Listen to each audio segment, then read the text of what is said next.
Gold, trusted gold buyers. మీరు తాకట్టు పెట్టిన బంగారాన్ని విడిపించి ఈ రోజు ఉన్న మార్కెట్ ధరకు కొనబడను.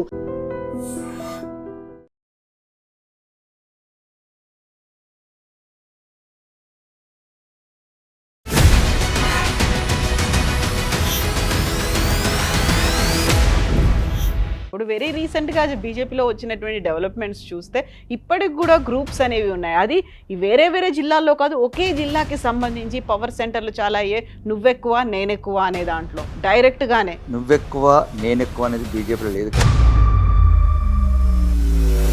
దేశం తర్వాత మాకు ఏదైనా దేశం తర్వాత ధర్మం తర్వాత అభివృద్ధి. డైరెక్ట్గా మీడియా సాక్షిగానే ఆరోపణలు చేసుకుంటున్నారు, సవాళ్ళు విసురుకుంటున్నారు. అదంతా ఉంది కదా, అవన్నీ సమసిపోయాయా? ఇప్పుడున్న సోషల్ మీడియా పవర్ వల్ల ఒక చిన్న మాట దొర్లిన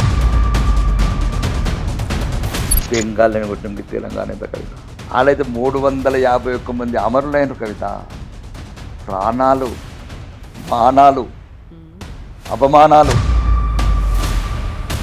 నేను ఒకటే చెప్పానండి, భయం లేని బతుకునాలి, బానిసత్వం లేని బతుకునాలి. చావు నేను ఇష్టపడతాను, బానిసత్వం ఇష్టపడను. ఈ జన్మంలో ఎవరికో బానిసగా బతకదలుచుకోను. తెలంగాణలో ఎట్లా సెట్ చేద్దామని ఒక ప్లాన్ ఉంది. ఏం చెప్పింది అధిష్టానం మీకు పిలిచి, ఏం మాట్లాడుతుంది? తెలంగాణ ఆత్మలోకి వెళ్ళమని, తెలంగాణ ప్రజల ఆకాంక్షలు ఏందో తెలుసుకున్నాను. కారం దుర్లతో దంచిన నేల కాబట్టి ఆ కారమే తినాలి. ఆ తెలంగాణ ప్రజల ఆత్మ ఆకాంక్షలకి వెళ్ళి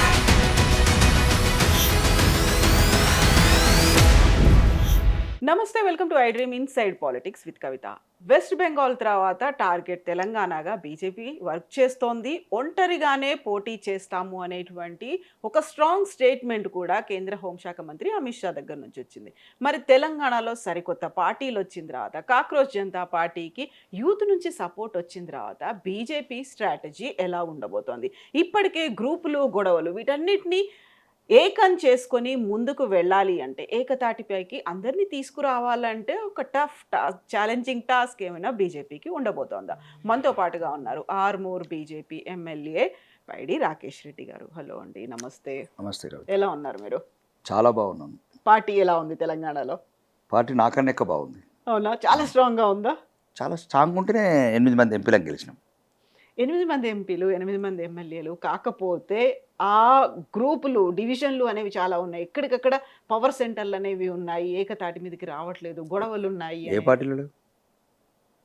అలా అయితే బీజేపీలో ఏ పార్టీలో లేవు అంటే, ఫర్ ఎగ్జాంపుల్ అదేదో మొత్తానికి ప్రజాస్వామ్యంలో ఒక బ్యూటీ ఆఫ్ ది డెమోక్రసీ. కొద్ది అభిప్రాయ భేదాలు తప్ప మనస్పార్థల పదం వేరు, అభిప్రాయ భేదాలు వేరు. చిన్న చిన్న అలకలు ఉంటాయి కుటుంబం లాగా. కానీ మాకున్నంత వరకు అవి సర్దుకుంటున్నాయి, సర్దుకున్నట్లే కూడా. ఎందుకంటే కేంద్ర పార్టీ బాగా సీరియస్గా ఉంది. ఓకే, అంటే తెలంగాణ ప్రజల ఆకాంక్షలు నెరవేర్చాలంటే మనం కొన్ని వ్యక్తిగత వాటిని పక్కన పెట్టాలి. అంతే, వ్యక్తిగతంగా పక్కన పెట్టాల్సింది. ఎందుకంటే 40 సంవత్సరాల నుంచి భారతీయ జనతా పార్టీ కార్యకర్తల కళ్ళల్లో కన్నీళ్ళకు బదులు రక్తం కారే రోజు వచ్చింది. 1984లో మొదటి విజయం ఇచ్చిన నేల ఇది. ఊపిరి పోసినాం, ఉయ్యాలలోపినాం. తెలంగాణ ప్రజలు వాళ్ళ కణాలు ఏవైతున్నాయి, రక్త కణాలు ఇట్లా ఈ రకంగా సుడులు తిరుగుతున్నాయి. ఎప్పుడెప్పుడు ఓటేద్దామానా? ఎప్పుడెప్పుడు ఓటేద్దాం కదా. ఒక ధర్మ ప్రభుత్వాన్ని ఏర్పరచాలి ఈ రాష్ట్రంలో. ఒక ధర్మ ప్రభుత్వం, ఒక అవినీతి రహిత ప్రభుత్వం, ఒక కుంభకోణాలు లేని ప్రభుత్వం, కుటుంబ పాలన లేని ప్రభుత్వాన్ని ఏర్పాటు చేయాలని భారతీయ జనతా పార్టీ కార్యకర్తల ఆకాంక్షలకు అనుగుణంగా ఇంకా మేము ప్రజాక్షేత్రంలోకి బయలుదేరుతున్నాం కూడా. కాకపోతే అవన్నీ ఒకప్పుడు, ఇప్పుడు అంతా కలిసిపోయాము అనుకున్నప్పుడు వెరీ రీసెంట్గా బీజేపీలో వచ్చినటువంటి డెవలప్మెంట్స్ చూస్తే ఇప్పటికి కూడా గ్రూప్స్ అనేవి ఉన్నాయి. అది వేరే వేరే జిల్లాల్లో కాదు, ఒకే జిల్లాకి సంబంధించి పవర్ సెంటర్లు చాలా అయ్యాయి. నువ్వెక్కువ నేనెక్కువ అనే దాంట్లో డైరెక్ట్గానే నువ్వెక్కువ నేనెక్కువ అనేది బీజేపీలో లేదు కవిత. దేశమే ఎక్కువ మాకు. దేశం తర్వాతనే మాకు ఏదైనా. దేశం తర్వాత ధర్మం తర్వాత అభివృద్ధి. ఈ మూడే మాకున్నాయి. కాబట్టి దాంట్లో చిన్న చిన్న ఇది ఒక విశాల దేశం ఇవన్నీ సహజంగా జరుగుతూ ఉంటాయి. కానీ ఏది అది కొద్దిగా ఇబ్బంది లేనంత వరకు సర్దుకుంటూ పోవాల్సిన వ్యవస్థ ఇది డెమోక్రసీలో. అలా అని మేము మిగతా పార్టీలాగా రకరకాల సమస్యలు చూశారు కదా నిన్న మన కామారెడ్డి. పండ పెడితేనే పోస్ట్ వస్తాయని డైరెక్ట్ అక్కడ ఉన్న ఒక సీనియర్ నాయకుడు ఆ మాటలు విన్నారు కదా. పైసలు ఇస్తేనే పడుకోబెడితేనే పదవులు వస్తున్నాయంటే అట్లా ఆ పార్టీ కాదు ఇది. ఇది దేశం గురించి ధర్మం గురించి అభివృద్ధి గురించి చిన్న చిన్న మనస్పర్ధలు ఉంటాయి, సర్దుకుంటాయి. అందరం కలిసి ఎట్లయితే ఒక మహాయుద్ధం ప్రజాస్వామ్యంలో ఉన్నదో కంపల్సరీ ముందుకెళ్తాం. 24వ రాష్ట్రానిగా భారతీయ జనతా పార్టీ శాఖలో ఈ పువ్వులు పెడతాం. అయితే మిగతా పార్టీల్లో ఉన్నట్టుగా మా దగ్గర లేదు అనుకున్నప్పుడు వ్యక్తిగతంగా ఉండేటువంటి విభేదాలు, గ్రూపులు అనేవి చాలా ఉన్నాయి. ఒకరి మీద ఒకరు ఎవరు పై చేయి సాధించాలి అనేది అది అక్కడ క్షేత్రస్థాయిలో కావచ్చు, సోషల్ మీడియాలో కావచ్చు, కార్యకర్తలు, క్యాడరు ప్రతి చోట కూడా అది కనిపిస్తోంది. డైరెక్ట్గా మీడియా సాక్షిగానే ఆరోపణలు చేసుకుంటున్నారు, సవాళ్ళు విసురుకుంటున్నారు. అదంతా ఉంది కదా, అవన్నీ సమసిపోయాయా? మాకున్నంత వరకు చిన్న ఏదన్నా మండల స్థాయిలలో కానీ ఎక్కడ కూడా ఎంపీలు ఎమ్మెల్యే స్థాయిలో అట్లాంటి ప్రవర్తన లేదు. ఇంతకుముందు అక్కడ చిన్న చిన్నవి జరిగినాయి కొన్ని సోషల్ మీడియా ద్వారా. ఇక్కడ ఏమవుతుందంటే కవిత, ఇప్పుడున్న సోషల్ మీడియా పవర్ వల్ల ఒక చిన్న మాట దొర్లిన అది చిలువల వలవలుగా వెళ్ళిపోతుంది. ఆ రకంగా జరిగింది తప్ప ఈరోజు మాకు క్లియర్గా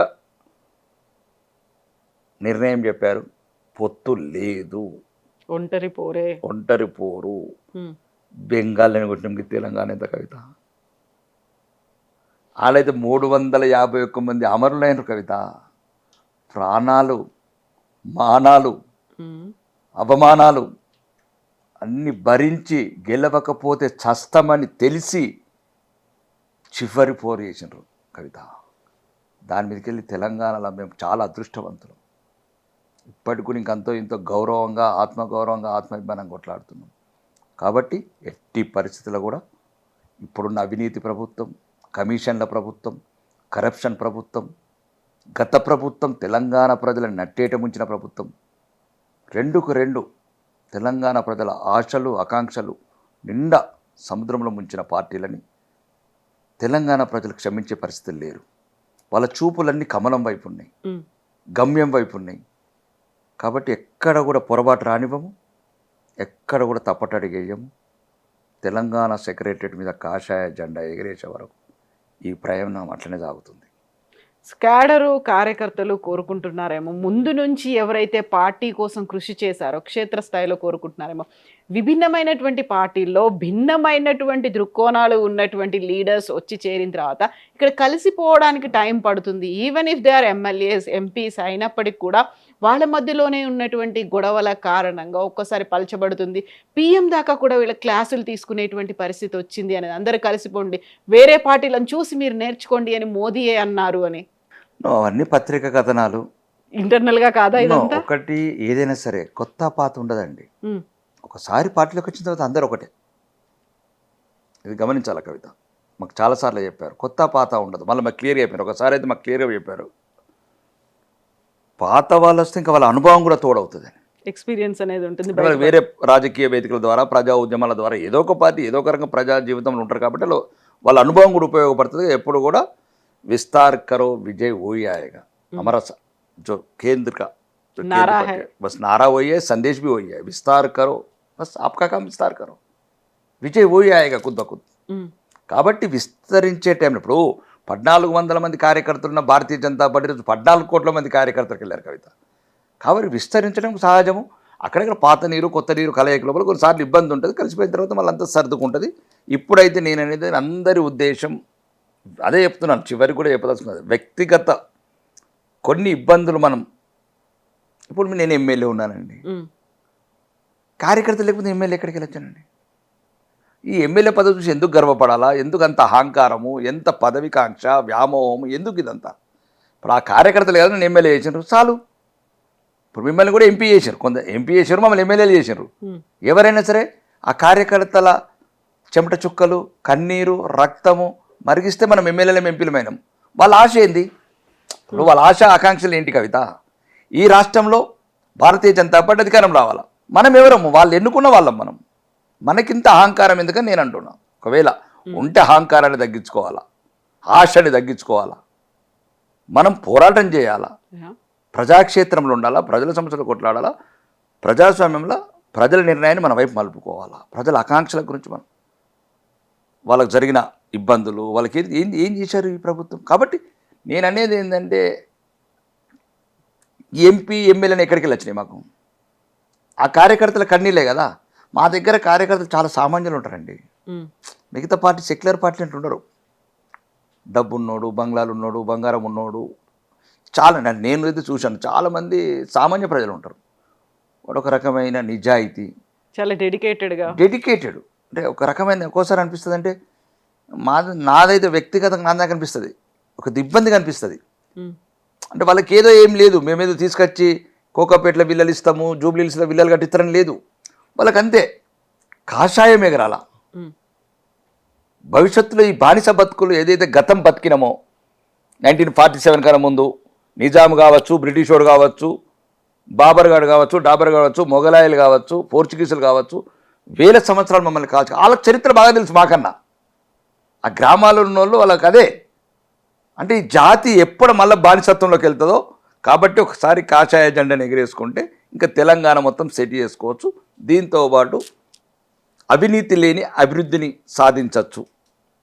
డబుల్ ఇంజన్ సర్కారు వల్ల కేంద్రం నుంచి ఎక్కువ నిధులు తెచ్చుకొని ఇప్పుడు కొల్లగొట్టబడిన ఈ ఖజానాని అప్పులమయం చేసిన ఈ రాష్ట్రాన్ని, అభివృద్ధికి దూరం నెట్టబడిన ఈ రాష్ట్రాన్ని, అబద్ధాలు తప్ప అభివృద్ధి లేని ఈ రాష్ట్రాన్ని బాగుపరచుకోవాలంటే అనేది కార్యకర్తల ఉద్దేశం. దానికి అనుగుణంగా నాయకులుగా మేము మారుతున్నాము, ప్రజాక్షేత్రంలోకి పోతున్నాము, ప్రతి సమస్య మీద పోరాడుతున్నాము. సో మారుతున్నారు అనేది మీరు అనుకుంటున్నారేమో, కానీ నిజంగా అది కనిపిస్తోంది ఆ బయటికి, మేము అది చూడగలుగుతున్నాము. ఎందుకంటే ఈ మధ్యన జరుగుతున్నటువంటి కేసులు కావచ్చు, ఫ్లెక్సీలు కావచ్చు, గొడవలు కావచ్చు, ఇవన్నీ చూస్తే మాకు వీళ్ళు ఇంకా మారలేదు అని అనిపిస్తుంది కదా.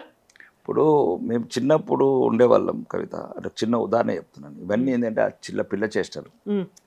మేము చిన్నప్పుడు ఎన్టీఆర్ కృష్ణ అభిమానులం అని చిన్న పిల్లలం. అప్పుడు మేము ఏం చేసేవాళ్ళం అంటే మేము ఎన్టీఆర్ అభిమాని, వాడు కృష్ణ అభిమాని. మేము ఏం చేసేవాళ్ళం, ఎన్టీఆర్ పోస్టర్ వెళ్ళి వాడు వచ్చి కృష్ణ పోస్టర్ వచ్చి మా గోడలకు అంటేసేవాడు. ఉదయం లేతే గొడవ, చింపుకునేది, పెడగొట్టుకునేది, చిన్నపిల్లల స్టేజ్. మీరు ప్రజాప్రతినిధులు అయిన తర్వాత కూడా నేను అంటున్నాను ఏంటంటే, ఇప్పుడు అది ఎవడో చేస్తాడు, ఎవడో చేసి వాళ్ళ మీద ఆపాదిస్తారు. ఎవడో మా మధ్యన తగులు పెట్టాలా, ఒక అపోహలు సృష్టించాలన్నప్పుడు కొంతమంది ఇతర పార్టీల వాళ్ళే డబ్బులు ఇచ్చి చేపిస్తారు. కాంగ్రెస్ నేపథ్యం కావచ్చు, బీఆర్ఎస్ నేపథ్యం కావచ్చు, మోసాల మీద నిర్మించబడ్డ పార్టీలు అవి. కాబట్టి అట్లాంటి వాళ్ళకి ఏం చేస్తారంటే ఎవరికో కొద్ది డబ్బులు ఇచ్చేసి, లేదు మా కార్యకర్తలు ఎవరో కొద్దిగా ఆలోచన పరిధి తక్కువ ఉన్న వాళ్ళు, ఏదో కొద్దిగా చిన్న ఆలోచన ఉన్న వాళ్ళు ఏదో కొద్దిగా చిన్నగా తొందరపడో లేకపోతే ఇట్లాంటి చిన్న చిన్నవి చేస్తారు తప్ప దీనికి దానికి ఏం సంబంధం లేదు. యుద్ధమే, యుద్ధానికి సిద్ధమైన ఈ గద్దెని వదిలేది లేదు, యుద్ధాన్ని వదిలేది లేదు, తెలంగాణను వదిలేది లేదు.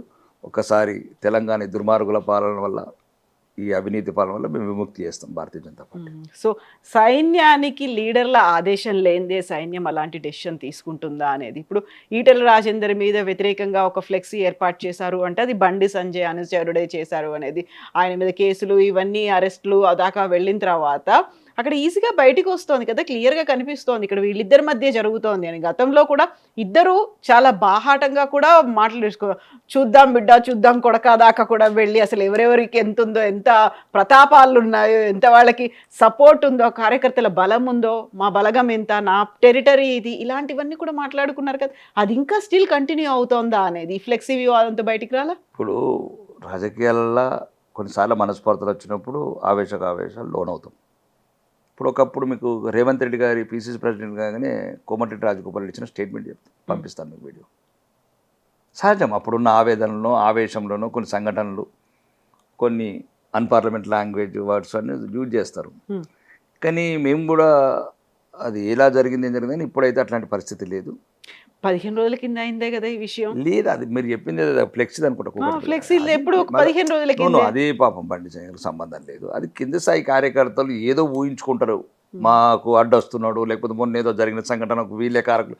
ఇవన్నీ అపోహలండి. మా దాంట్లో బండి సంజయ్ కానీ, అరవింద్ కానీ, ఈటల రాజేందర్ కానీ, రఘునందన్ రావు గారు కానీ మొత్తం ఎంటైర్గా ఒక అందరు ఆలోచన విధానం ఒకటే. అందరూ కూడా ఒక రకమైన ఐడియాలిస్ట్తో ఉన్నారు. ఇప్పుడు ఈటల రాజేందర్ కావచ్చు, ఒక్కొక్కరు ఒక నేపథ్యం ఉంది.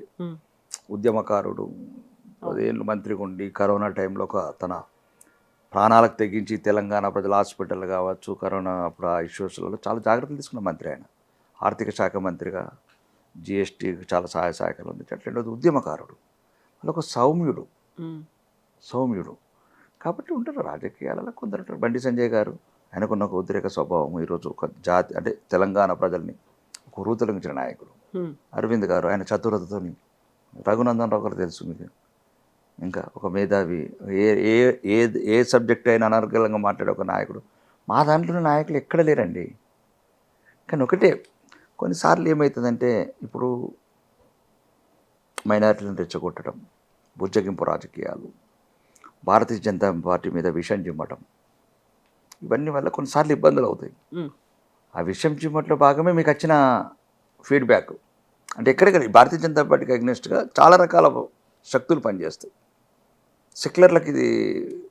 సెక్యులర్కి ఆ ప్రాబ్లం లేదు. అగెనిస్ట్గానా ఇంటర్నల్గా కూడా పనిచేస్తున్నాయా అనేది నువ్వు ఇంటర్నల్గా ఉంటాయండి, అన్ని పార్టీలు ఉంటాయి. రేవంత్ రెడ్డి ముఖ్యమంత్రి ఉండాలని ఎవరికి ఇష్టం లేదు, అందులో ఉంటున్నాడు.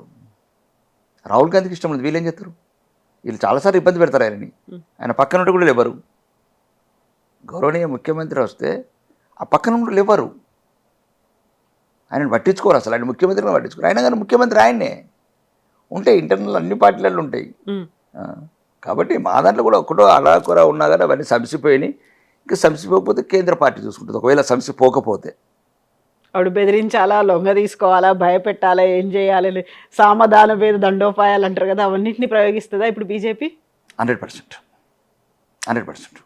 ఇది వ్యక్తుల గురించి పుట్లే పార్టీ. ఎవరో ముఖ్యమంత్రి కావడానికో, ఎవరో రాకేష్ రెడ్డి మంత్రి కావడానికి పుట్టలేదు భారతీయ జనతా పార్టీ. భారతీయ జనతా పార్టీ దేశ అభివృద్ధి గురించి పుట్టింది, విశ్వంలో విశ్వఖ్యాతి ఎగిరేయాలని పుట్టింది. ఈరోజు చూశారు కదా భారత విదేశాంగ మంత్రి ఎట్లా మాట్లాడుతున్నాడు యూరోప్లో. అది అనువనువున ఒక దేశం మీద అభిమానం నింపుకున్న ఒక విదేశాంగ మంత్రి మాట్లాడే మాటలు అవి. కాబట్టి అందరికీ అట్లాంటి మీరు అన్న రోజు వచ్చేస్తే ఎవ్వరికి కూడా వదిలిపెట్టేది ఉండదు పార్టీ. ఇది కార్యకర్తల పార్టీ, కార్యకర్తలే ముఖ్యం. కాబట్టి ఎక్కడ నాకు చిన్న చిన్న సర్దుకోకపోతే సర్దేసి అన్ని సెటరైట్ చేస్తారు. అన్ని చోట్ల చేసినారు, సెటరైట్ చేసినారు. అస్సాంలో చేసినారు, బెంగాల్లో చేసినారు, హర్యానాలో చేసినారు, మహారాష్ట్రలో చేసినారు, అన్ని చోట్ల సెటరైట్ చేసినారు. ఇటు సెటరైట్ చేస్తారు, పెద్ద పనేం కాదండి.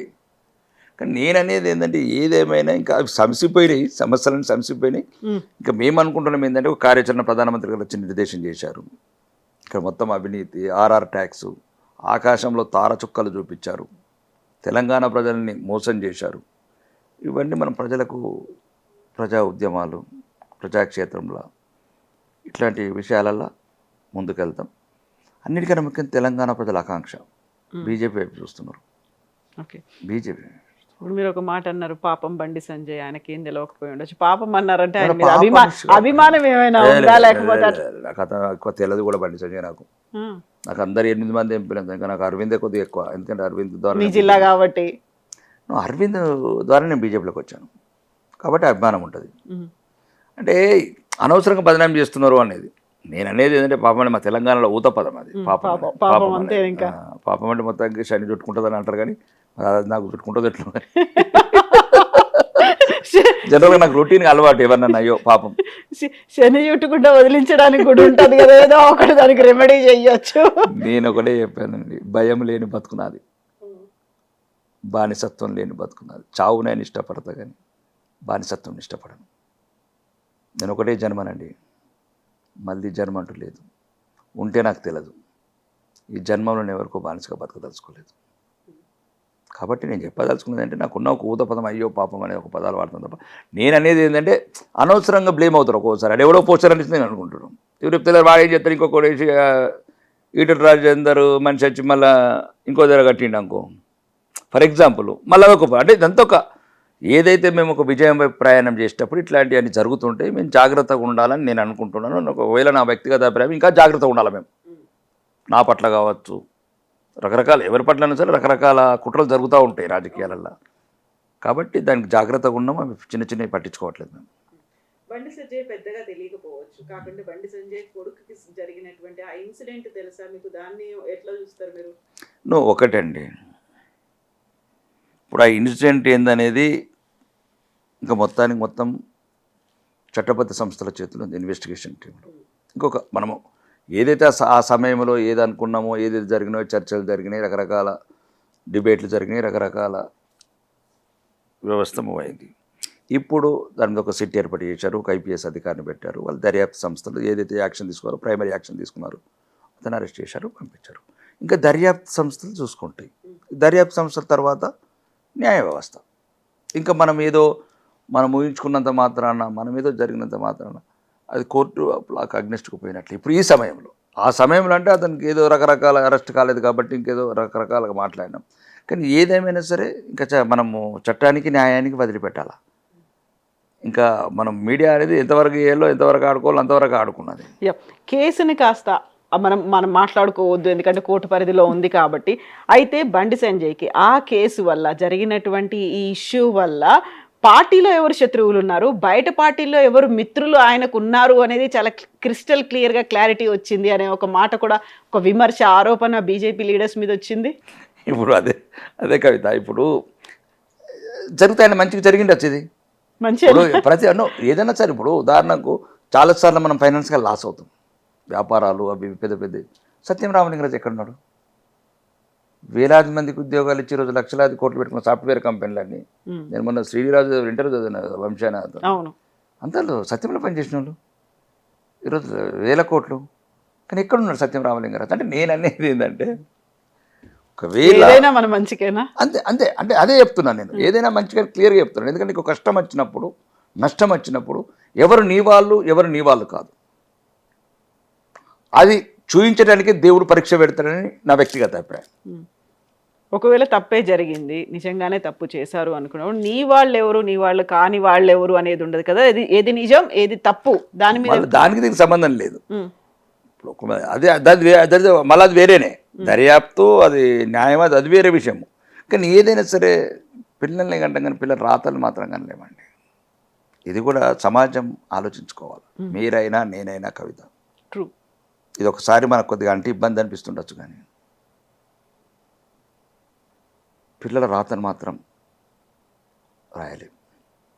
చాలామంది మామూలుగా ఉన్న వాళ్ళు చాలామంది చూస్తాం. ఏదో మొన్న ఒక అమ్మాయి తండ్రిని ఐఏఎస్ ఆఫీసర్ సెలెక్ట్ తండ్రి నడిపే రిక్షా దొక్కింది. అదొక గర్వం. ఒక మామూలు రిక్షా పుల్లర్ కూతురు ఐఏఎస్ ఆఫీసర్ ఎక్కడో కలకత్తా వీధులలో ఒకసారి రిక్షా అలా తండ్రిని కూర్చొని పెట్టుకుని రిక్షా దొక్కింది ఐఏఎస్ ఆఫీసర్. ఆ కూతురు అట్లాంటిది. కొందరేమో ఇంకొక సంతానం ఇంకో రకంగా చేస్తారు. కొందరు ఆస్తులు కొల్లగొడతారు, కొందరు ఆత్మాభిమానం కొల్లగొడతారు, కొందరు అవమానాల పాలు చేస్తారు. ఎంతవరకు తల్లిదండ్రుల బాధ్యత ఉంటుంది? ఏ తల్లిదండ్రులు కోరుకుంటారు అట్లా కావాలని? చెప్పండి. ఏ తల్లిదండ్రులు కోరుకుంటారు తమ కొడుకు కానీ తమ కూతురు కానీ ఇట్లాంటి చర్యలు చేయాలని కోరుకుంటారా? చెప్పండి. ఇవి జరుగుతాయి. అనుకోకుండా జరిగిన ఈ సంఘటనల వల్ల తప్పదు, భరించాల్సిందే. బాధ అయినా, కడుపులో రగిలిన కన్నీళ్ళు కళ్ళల్లో పెట్టుకోవాలా, రగిలించాల్సిందే ఎవరికైనా సరే. ఇప్పుడు చాలామంది చూస్తాం జైళ్ళలో, ఇప్పుడు మీరు జైలుకి వెళ్ళండి, కోర్టుకి వెళ్ళండి, మీరు క్రిమినల్ కోర్టుకి వెళ్ళండి, అక్కడ ఉంటాయి. మర్డర్ చేసిన తల్లిదండ్రులు కూడా వస్తారు. వాడు మర్డర్ చేసినచ్చు, కానీ తల్లిదండ్రులు కొడుకేవాడు. మర్డర్ చేసిన కుటుంబం ఒకవైపు, సమాజం ఒకవైపు. మీరు జైళ్ళల్లో ములాఖాత్కి వెళ్ళి చూడండి, వాడు ఏమైనా చేసిండొచ్చు, కానీ వాడి కుటుంబానికి, వాడి తల్లిదండ్రులకు బాధ ఉంటుంది, ఒక ఎమోషన్ ఉంటుంది. కాకపోతే అంతకు మించి ఒక బాధ్యతాయుతమైనటువంటి పదవి, పబ్లిక్ రిప్రజెంటేటివ్ అనేది వాళ్ళు చేస్తే జనాలు చూస్తూ ఉంటారు. వీళ్ళు ఈ పదవిలో ఉన్నారు, అరే వాళ్ళ పిల్లల్ని వాళ్ళు చూసుకోలేదా, పెంపకం బాగాలేదా, లేకుంటే ఎక్కడ లోపం జరిగింది, అసలు కొడుకు ఆధారలో ఉంటే పేరెంట్స్ చూసుకోవట్లేదా, ఇట్లాంటి బోల్డ్ అని డౌట్స్ వస్తూ ఉంటాయి కదా. పర్టికులర్గా ఈ ప్రజాక్షేత్రంలో ఉన్నప్పుడు చాలా జాగ్రత్తగా ఉండాలి అనేదాన్ని యాజ్ ఎ పేరెంట్గా ఎవరైనా దాన్ని యాక్సెప్ట్ చేస్తారు. ఎంతో జాగ్రత్త ఉన్నాయి, వేలు జరిగినాయి. ఇప్పుడు అది మళ్ళీ ఇది చర్చ విడబోతుంది. బట్టిలలో వేసి కూడా కాల్ చేసినారు. నేను అనేది ఉద్దేశం ఏంటంటే, ఇది అందరు పొలిటీషియన్స్ మనకి వస్తుంది. నిజంగా పొలిటీషియన్ టైం ఉండదు. ఇప్పుడు నేనే ఉన్నాను, నా కొడుకు ఇప్పుడు +2 చదువుతున్నాడు, నేను ఎమ్మెల్యే నుంచి మార్కు తక్కుతున్నాను. ఎందుకంటే ప్రజా జీవితంలో ఉదయం లేచి నుంచి ఇప్పుడు కాన్షియస్ పోతాం, 3 రోజులు ఉండాలా, లేదు పార్టీ ప్రోగ్రాంలు వరంగల్ పోవాలా, ఆదిలాబాద్ పోవాలా, ఢిల్లీ పోవాలా. ఓకే, వాళ్ళ మదర్ చాలా కష్టపడుతుంది, చెప్తుంది అప్పటికి కూడా. ఇప్పుడు నేను అప్పుడప్పుడు ఈ మధ్యన కొద్దిగా ఎడ్యుకేషన్ ఇంపార్టెంట్, వాల్యూస్ ఇంపార్టెంట్ ఉండకుండా చెప్తున్నాను. ఇంట్లో ఎక్కువ టైం ఉంటాను, కారణం ఏదైనా బయట కొద్దిగా ప్రోగ్రామ్స్ క్యాన్సిల్ చేసుకున్నా అంటే నేను చెప్తాం, అంతే చెప్తాము. కానీ ఏం చేస్తాం ఇప్పుడు, ఏ ఫ్యాక్టర్స్ వాళ్ళ మీద పనిచేస్తాయి అనేది తెలియదు. అది ఏ తల్లిదండ్రులైనా కానీ మీరు ఇట్లా కావాలని కోరుకోరు కదా, చెప్తారు. ఇప్పుడు ఉదాహరణకు నేనైనా సరే వచ్చిన కొడుకుని రాగానే తిన్నావు అంటాను, చదువుకున్నావు అంటాను, మంచి చదువుకో అంటాను, చదువుని మించింది ఏం లేదంటాను, కొద్దిగా ప్రవర్తన కొద్దిగా ఉంచండి, కొద్దిగా గౌరవించండి. ఇట్లా చిన్నపిల్లలే కాబట్టి ఇప్పుడే కదా 18 సంవత్సరాలు కాబట్టి ఇంకా అంటే జనరల్గా ఇప్పుడే టీనేజ్లో ఉంటుంది, ఇన్ఫ్లుయెన్స్ అనేది ఉంటుంది, హార్మోన్స్ చేంజ్ అవుతూ ఉంటాయి. ఆ టీనేజ్ కూడా మనం కూడా క్రాస్ అయ్యాం కదా, అదే మనకు తెలియని టీనేజ్ కాదు కదా. టీనేజ్లో మనకి ఎట్లాంటి ఫీలింగ్స్ వస్తుంది వాళ్ళకే వేస్తాయి. కానీ మనం అంటే ఆ క్రాస్ అయ్యి వచ్చినాం కాబట్టి ఏది మంచో ఏదో చెడు చెప్పగలగాలి. ఫ్రెండ్షిప్ ఎక్కువ ఎఫెక్ట్ పడుతుంది, సోషల్ మీడియా బాగా ఎఫెక్ట్ పడుతుంది, అన్ని కారణాలు ఉన్నాయి. ఇప్పుడు ఒకప్పుడు ఈ రోజు వాడికి ప్రపంచమే చేతిలో కనబడుతుంది. కాబట్టి చాలా తల్లిదండ్రులు తమ పిల్లల్ని మంచిగా అనుకుంటారు, మంచి ప్రయోజకులు పెంచాలనుకుంటారు.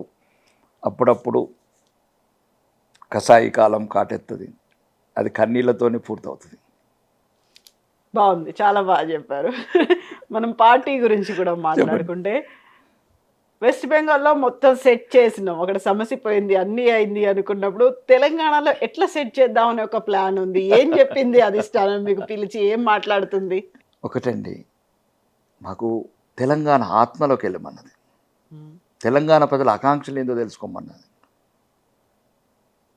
తెలంగాణ ప్రజల సంస్కృతి, వాళ్ళకున్న సమస్యలు, వాళ్ళు కోరుకుంటున్న ఆత్మాభిమానము, ఆత్మగౌరవము. తెలంగాణ ప్రజలు ఒక నిజాం రాజు మీద దండయాత్ర చేసిన రాజులు, సాయుధ పోరాటాలు చేసిన వాళ్ళు. ఇది మామూలు జాతి కాదు తెలంగాణది, ఏదో ఆంధ్ర తెలంగాణ ఉద్యమం, ఇది మామూలు ఉద్యమం. అది అట్లా కాదు, అంటే మామూలు ఉద్యమం అంటే కంపేర్ టు అంటే 1200 మంది బిడ్డలు తెగించి పాపం వాళ్ళ ప్రాణాలు కోల్పోయినారు, సకల జనుల సమావేశం. కానీ ఈ జాతిలో అడుగడుగున ఒక ఆవేశం. ఆ టైంలో నిజాం ప్రభుత్వం కావచ్చు, సాయుధ పోరాటం కావచ్చు, కమ్యూనిస్ట్ సాయుధ, ఒక రకమైన వైల్డ్ సాయిల్ ఇది.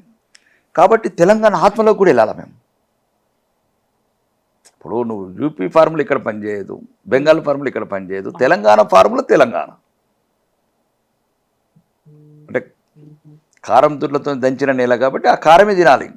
ఆ తెలంగాణ ప్రజల ఆత్మ ఆకాంక్షలకే వెళ్ళమని చెప్పింది. తెలంగాణ ఆకాంక్షలు, వాళ్ళ ఆత్మాభిమానము, ఆత్మగౌరవము, వాళ్ళ అభివృద్ధి గురించి మనం ఏమేమి చేయాలా, అభివృద్ధి గురించి పెద్దలు ప్రణాళికలు ఇస్తారు. మాలాంటి వాళ్ళు ఏం చేస్తారంటే కొత్తగా వచ్చిన రాజకీయాలు కాబట్టి ఇంకా మాకు ప్రజల మధ్యలోకి వెళ్ళి ప్రజా ఉద్యమాలు నిర్మించడము, ప్రజా చైతన్యం చేయడము, ఇప్పుడున్న ఈ అవినీతి ప్రభుత్వాన్ని, అబద్ధాల ప్రభుత్వాన్ని, వాళ్ళకి ఏం చేసిన మోసాలు చెప్పడం, ఇప్పుడు జరుగుతున్న మోసాలు చెప్పడం. ఫర్ ఎగ్జాంపుల్ వడ్ల కొనుగోలు కావచ్చు, ఈరోజు యూరియా గురించి క్యూలు కట్టడం కావచ్చు.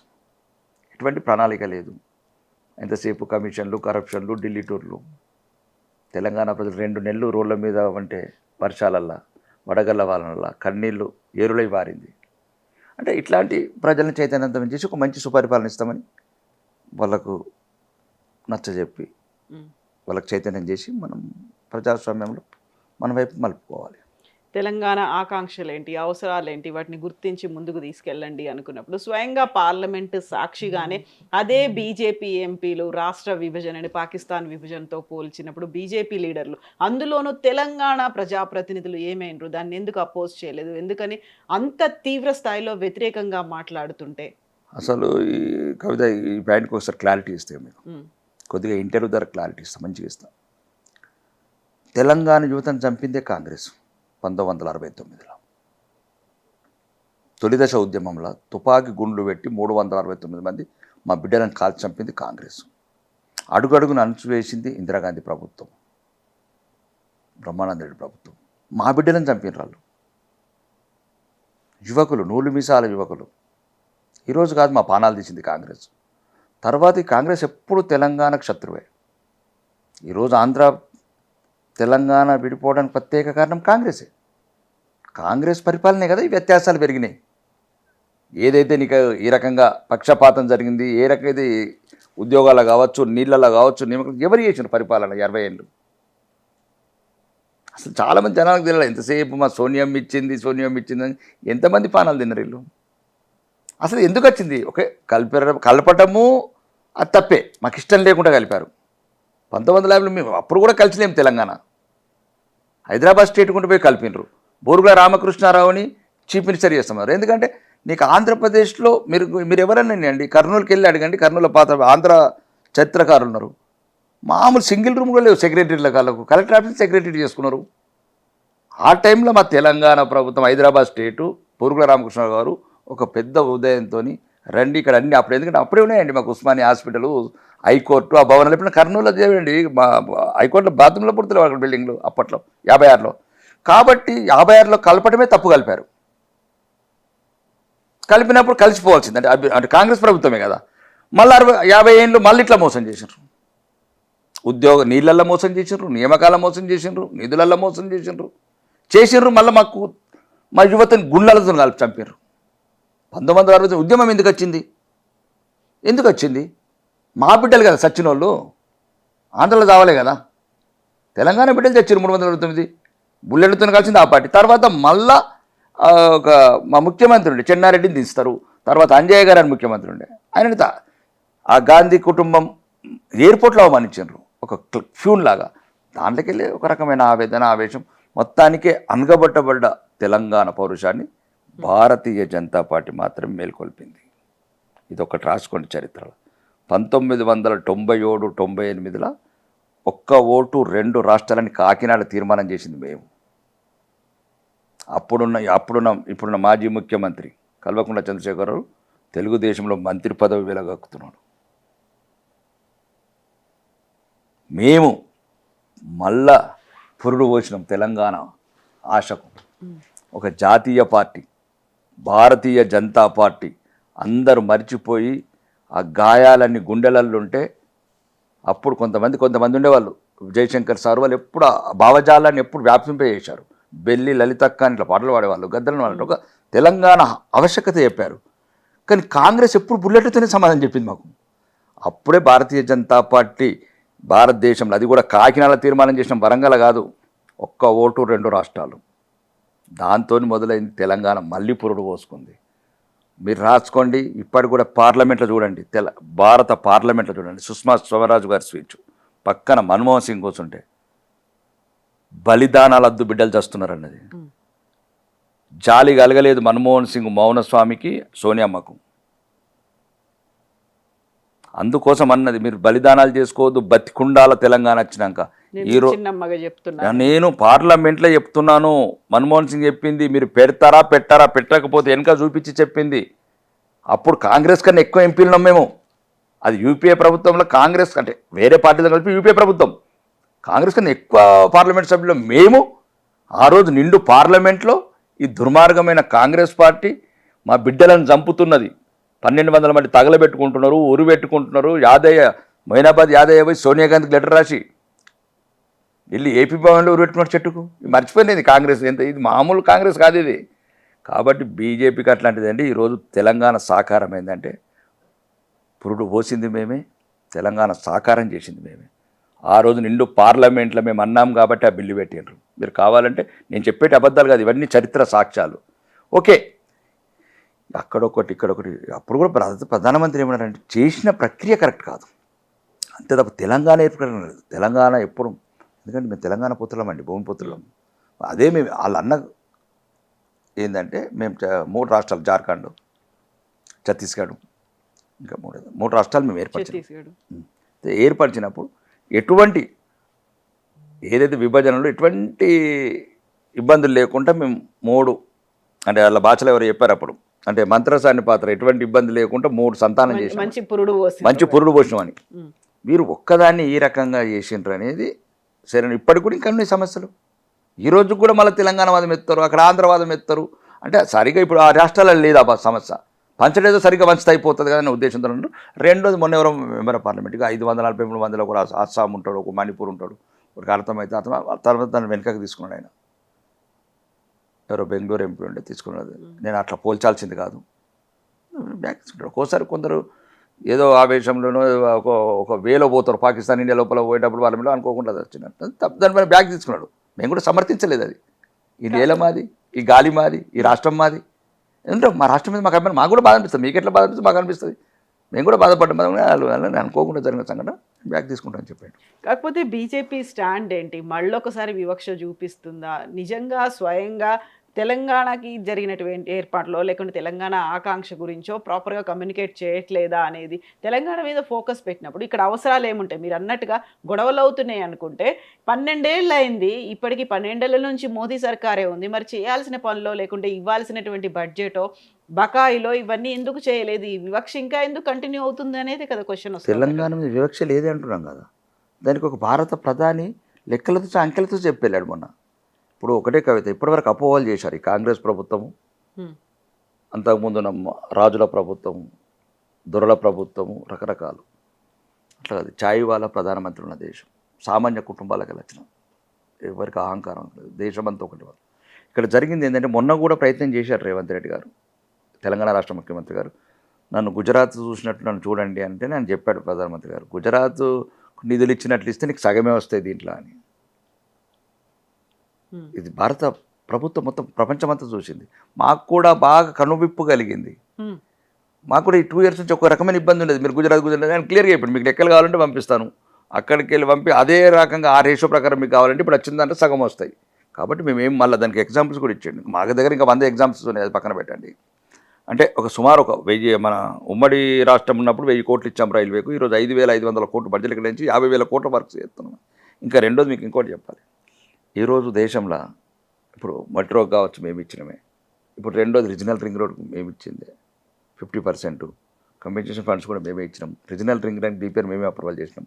ఏ సహకారాలు ఈరోజు సికింద్రాబాద్ స్టేషన్ కావచ్చు, చర్లపల్లి స్టేషన్ కావచ్చు, మొత్తానికి మొత్తం మౌలిక వసతులు, 5 వందే భారత్ ట్రైన్లు, 6 అమృత భారత్ ట్రైన్లు, రెండోది Kakatiya textile park, Zaheerabad industrial park, బీబీనగర్లో ఎయిమ్స్ కావచ్చు, సమ్మక్క సారిక గిరిజన యూనివర్సిటీ కావచ్చు, ఈ దేశంలో ఇంకా చాలా ఉన్నాయి, లెక్కలు చెప్పుకుంటూ పోతే వీళ్ళది. కానీ ఎక్కడ కూడా తెలంగాణ మీద ప్రత్యేకమైన అభిమానం ఉంది భారతీయ జనతా పార్టీకి, స్పెషల్లీ భారతీయ జనతా పార్టీ.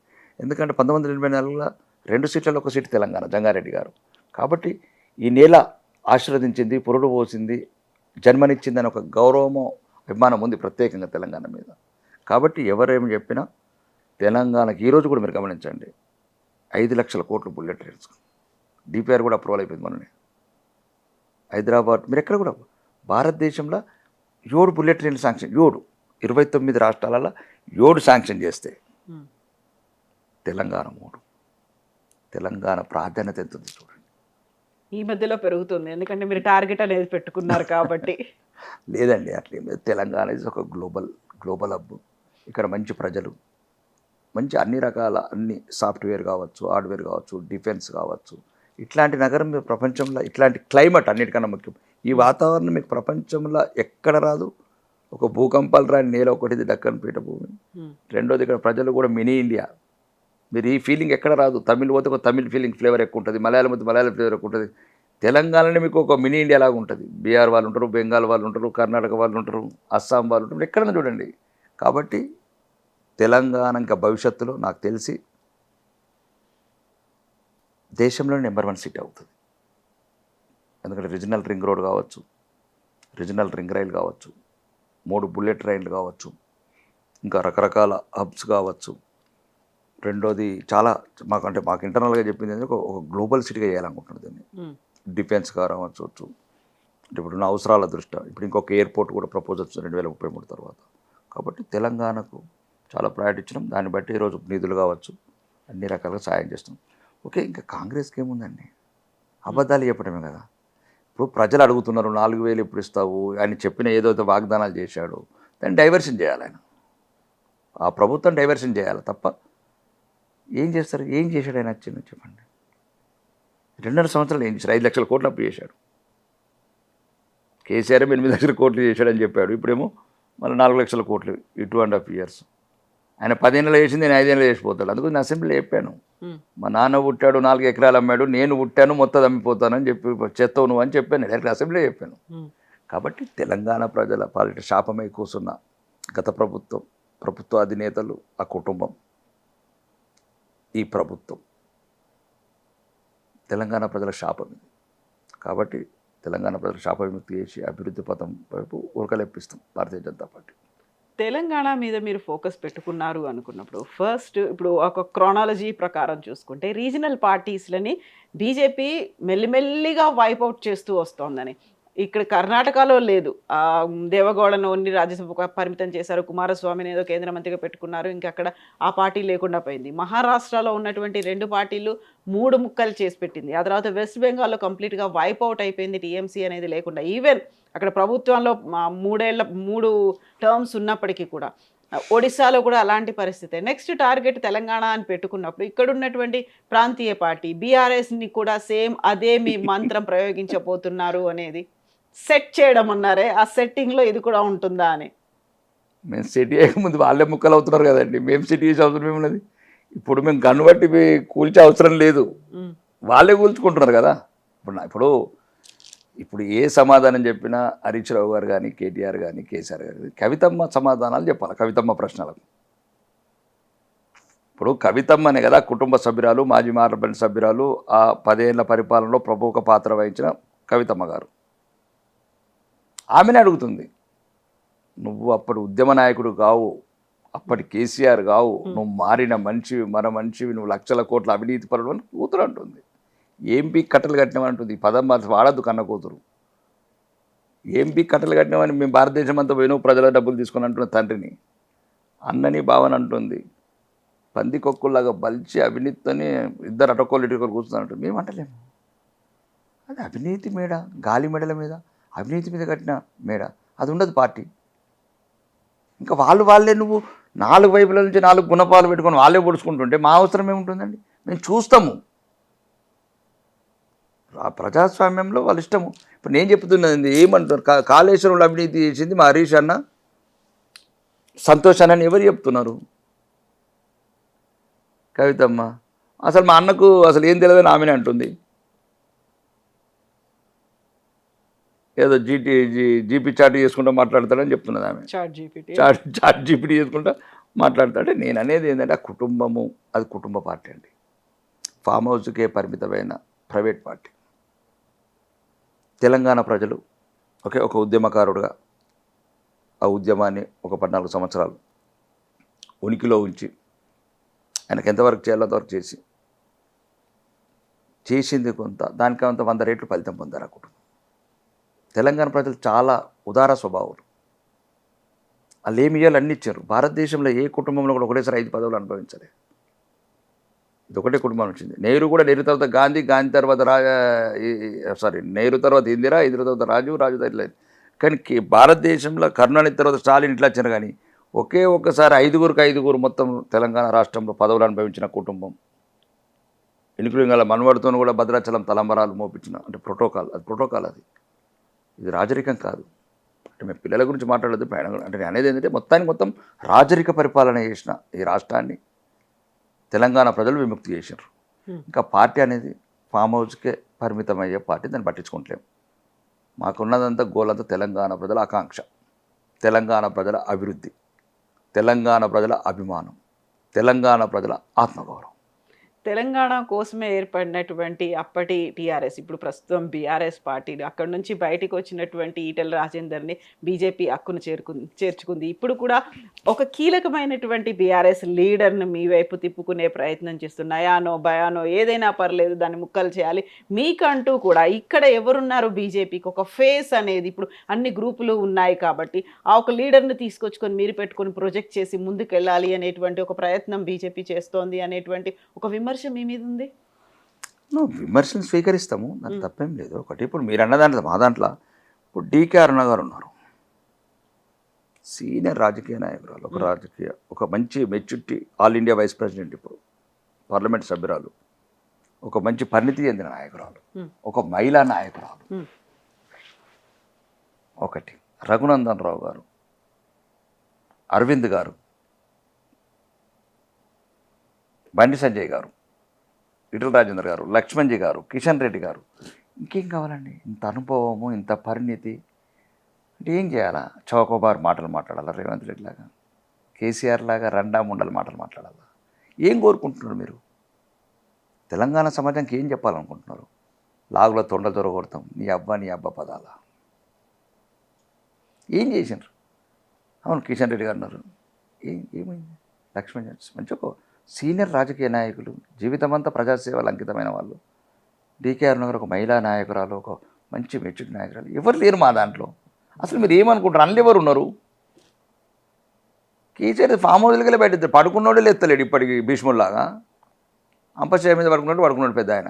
ఇంకెవరు ఉన్నారు? కవితమ్మ అయితే పలుకొట్టింది వెళ్ళింది. ఇక మొత్తం ఉన్న అన్నీ ఇంకా ఎన్ని ఉన్నాయో లెటర్లు అవన్నీ ఒక్కొక్కటి ఇప్పుకుంటా పోతుంది పూడీలు. ఇంకెవరున్నారు చెప్పండి కదా? ఈ పార్టీలో ఎవరున్నారు అసలు?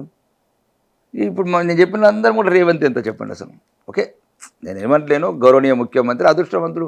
ఇప్పుడు ఏదో సినిమాలో యమలీల సినిమాలో ఆలి అని ఉంటాడు ఒక హీరో, వాడికి ఏదో భవిష్యవాణి బుక్ దొరుకుతుంది. ఆయనకు భవిష్యవాణి బుక్ దొరికింది కొడంగల్ ఓడిపోగానే. ఇప్పుడు కొడంగల్లో ఓడిపోయిన వ్యక్తి మొన్న కూడా కామారెడ్డిలో ఓడగొట్టినాం మేము, భారతీయ జనతా పార్టీ ఇద్దరిని ఓడగొట్టినాం. రేవంత్ రెడ్డి గారిని ఓడగొట్టినాం, కేసీఆర్ గారిని ఓడగొట్టినాం. అది మా భారతీయ జనతా పార్టీ కార్యకర్తలు అంటే అట్లా ఉంటారు. అది మామూలు కార్యకర్తలు కాదు వాళ్ళు. మీరు గమనించండి, నేను చెప్పింది నిజాలా కాదా? కాబట్టి మా దాంట్లో నాయకత్వం లేదు. ఒకవేళ వేరే పార్టీలకి వెళ్ళి వచ్చినా స్వాగతిస్తాం. భారతీయ జనతా పార్టీ బలం కావాల్సిందే. ఏ పార్టీలకి వచ్చినా, కాంగ్రెస్కి వచ్చినా, బీఆర్ఎస్కి వచ్చినా రాజకీయ నాయకులు వాళ్ళ మేధస్సును వాడుకుంటాం, వాళ్ళ అనుభవాన్ని వాడుకుంటాం. ఇప్పుడు ఎంతైనా సరే వాళ్ళకి ప్రజాక్షేత్రంలో అందరినీ కలుపుకుపోతారు, ముందుకు పోతారు, అంతేనా? ఒకటేనండి, ప్రజలకు మంచి జరగడానికి, ప్రజలకు మంచి జరుగుతుందంటే దేనికైనా సిద్ధం. దుర్మార్గుల చేతులతో వదలలేం కదండి. ఒక పిచ్చివాడి చేతిలో ఒక పసిపాపని పెట్టలేం. ఒక పిచ్చోడు ఇప్పుడు తెలంగాణని పిచ్చోళ్ళ చేతిలో పెట్టినట్లు పెట్టినాం. నెలాగుండ్రి పెన్షన్లు పెంచుతా, నెలాగుండ్రి మహాలక్ష్మి ఇస్తా, నెలాగుండ్రి తులం బంగారం ఇస్తా, నెలాగుండ్రి నిరుద్యోగ భృతి ఇస్తా, నెలాగుండ్రి అదేంది ఆటో రిక్షాలకు ఇస్తా, నెలాగుండ్రి కౌలు రైతులకు ఇస్తా. ఇట్లా ఇన్ని అబద్ధాలండి. అంతకుముందు నాతనేమో 3 ఎకరాల భూమి ఇస్తా, డబుల్ బెడ్రూమ్లు ఇల్లు ఇస్తా, దళితుడిని ముఖ్యమంత్రి చేస్తా, కేజీ టు పీజీ విద్య ఇస్తా. ఇవన్నీ అబద్ధాలు కావా కవిత? వాళ్ళు అరువులేనా అసలు? బీఆర్ఎస్లో ఎవరున్నారన్నారు? కేసీఆర్ ఉన్నాడు, కేటీఆర్ ఉన్నాడు, హరీష్ రావు ఉన్నాడు, వీళ్ళు ముగ్గురు ఉన్నారుగా, సరిపోదా? ముగ్గురు అంటే మేము సరిపోమా?